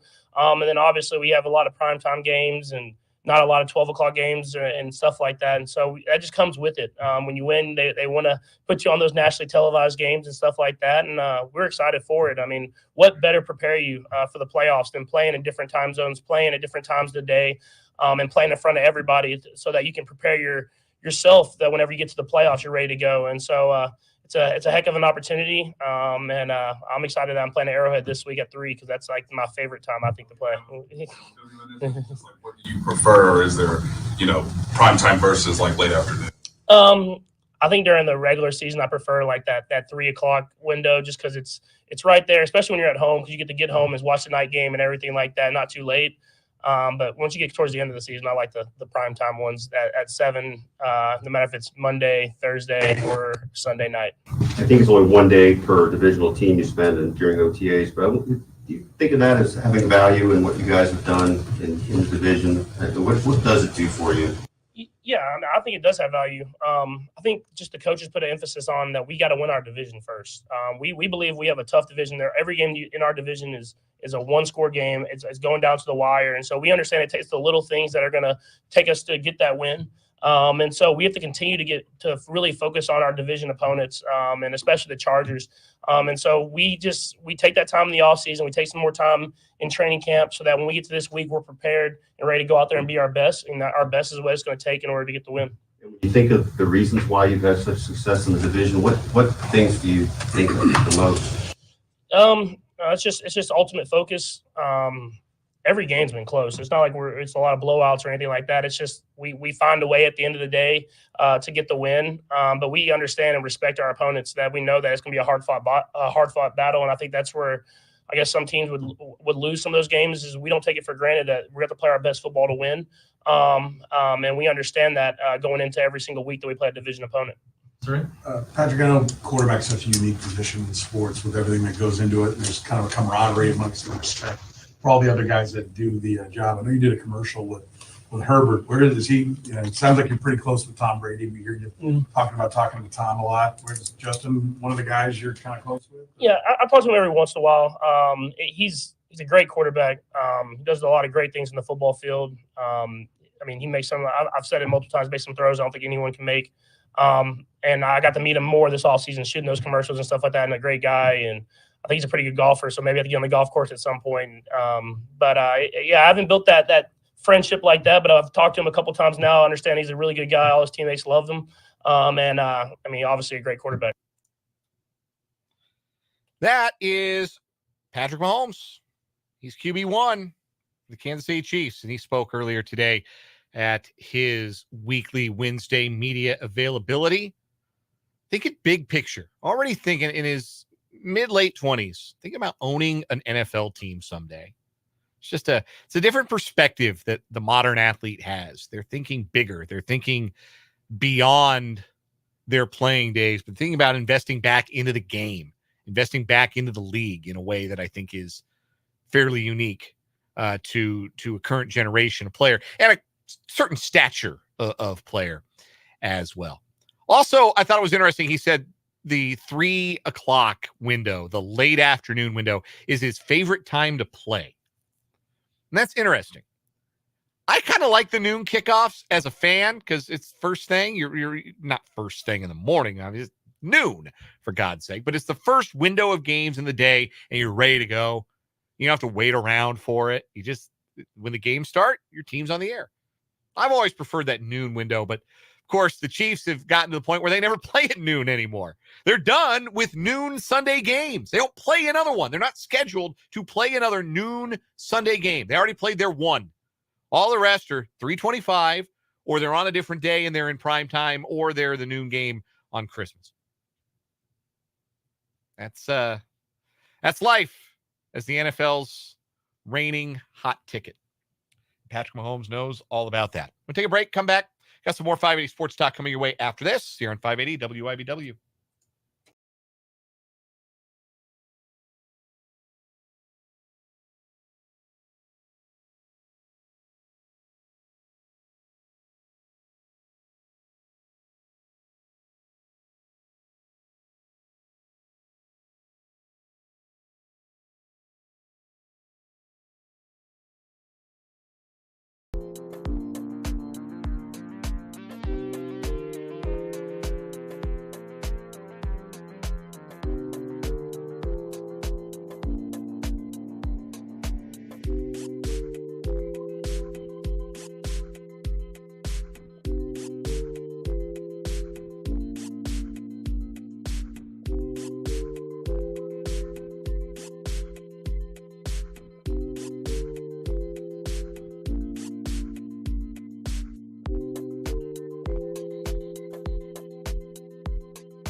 5:48 on 580 Sports Talk.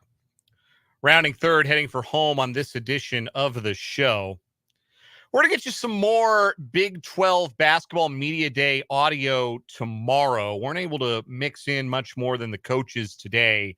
The setup this year made it a little tougher to get the typical one-on-one access that you are generally granted to players in some of the breakout sessions. Unfortunately, that was particularly true for Kansas State today. Brendan was able to get a little FaceTime with DeJuan Harris, Kansas's starting point guard and preseason first team all Big 12 selection. So on tomorrow's show, we'll hear from DeJuan, and we'll get some audio, I think, tomorrow for some other players who were at Big 12 Media Day as well. We'll stretch out our coverage. We'll talk a lot more basketball on tomorrow's show, too, with regards to where the Big 12 teams stand going into the 2023 season. Might do a little tiering as far as that goes. So we'll look forward to that on tomorrow's edition of the show. Of course, Rick Peterson, Pistol, will join us for the Lewis Toyota High School Whip Around on tomorrow's show. And Mitch Holtis, the voice of the Chiefs, will join at 5:30 as he does every Thursday during the Chiefs season. And we have high school football coming your way tomorrow. It's the final week of the regular season in high school football in Kansas. Where did it go? It was just here. And now it's almost over already. Final week of the regular season. We got 2 games for you this week. We got a Friday night game. Friday night, we will have a game for you, but we will also have a game tomorrow night. And that game tomorrow night is Washburn Rural at Topeka West at Hummer Sports Park. And we will have the broadcast right here on 580 WIBW. Kickoff 7 o'clock. Pregame coverage starting at around 6:40 or so. Again, big news of the day. It broke about halfway through the 2 o'clock hour, right as we were about to go to break. Our first segment of the 2 o'clock hour. Chiefs reacquiring McCole Hardman from the Jets today. A move that if you'd asked me yesterday, if you'd asked me this morning, I would have said, I'm not really sure that's necessary. And there was a reason the Chiefs let McCole Hardman go. Chiefs have not typically operated from a place of nostalgia and brought back players for the sake of bringing them back. But if you really think back to what McCole Hardman was for the Chiefs last year, what his presence offered them, particularly in the red zone, as a gadget player, as a player who could get to the perimeter. When the field shrinks north to south, sometimes it's nice to have a guy who can beat everybody east to west. And McCole Hardman was that guy for the Chiefs last year. 6 touchdowns in 8 games last season before his injury that cost him half of last year and most of the playoffs. If that's still in McCole Hardman, if that ability, and there's no reason to believe that he is suddenly physically diminished, although he did miss half of last season with injury. Maybe he has lost a step. That's possible. But I don't know that that's the likeliest outcome. I think it's more likely he's still got a little jet fuel opportunity to get to the perimeter and maybe make a difference on some of those jet sweeps, end arounds, pop passes, quick motion plays in the red zone in a way that the Chiefs have tried to use Kadarius Toney and Sky Moore, and it really hasn't worked out. So if that's what the Chiefs envision, then it makes sense to bring him back because that's a piece that they have been missing. And Hardman was that piece for them before he got hurt last year. So if he's got that left in the tank, then let's see it. But it is interesting. In every context, it's interesting. It's interesting in the context of the Chiefs being more than happy to let him leave this offseason. It's interesting in the context of nobody, there wasn't really a market for McCole Hardman in free agency. He signed a 1-year deal for $4 million. There weren't a lot of people banging down the door to acquire McCole Hardman's services this offseason.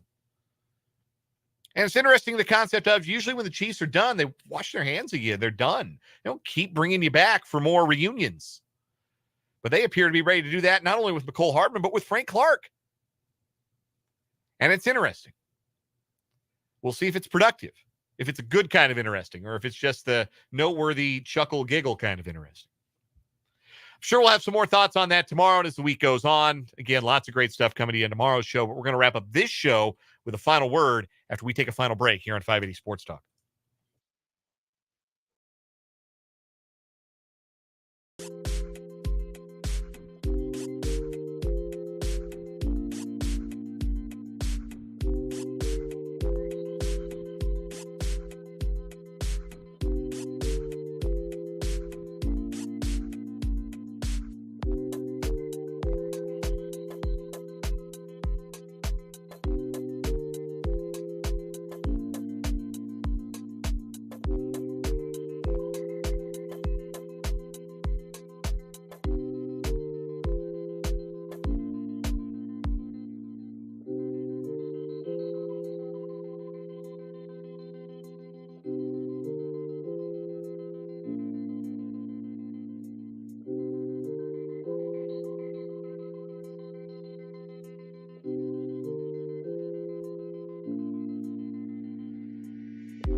Time for a final word on this Wednesday edition of 580 Sports Talk. Of course, coaches are generally in a good mood when media day rolls around, regardless of the sport, regardless of the league.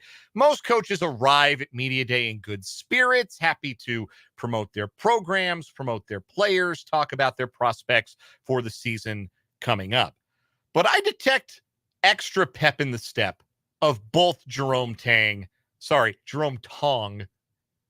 about that, ESPN Big 12 now, and Bill Self when they spoke at Big 12 Media Day today. For Jerome Tang, it's about building K-State's brand, building on the momentum of last year's Elite Eight appearance, continuing to be a threat in the Big 12 as it evolves, and making sure that K-State isn't just a name that we talk about here in Kansas. It isn't just a national brand, but a global brand.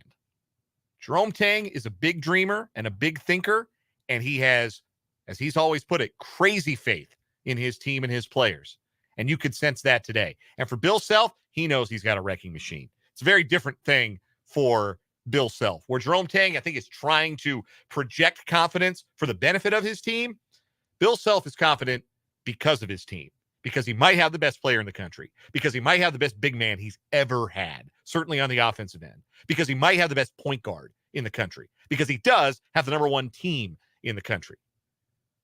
And he feels like a man who's been unburdened. He's healthy, clean bill of health, and he's ready to go after another national title there in Lawrence. It's going to be such a fun year of hoops here in the Sunflower State. That's going to do it. We're back tomorrow at 2. For Jake, for Brendan, I'm Dan Lucero. This is 580 Sports Talk. Have a great one.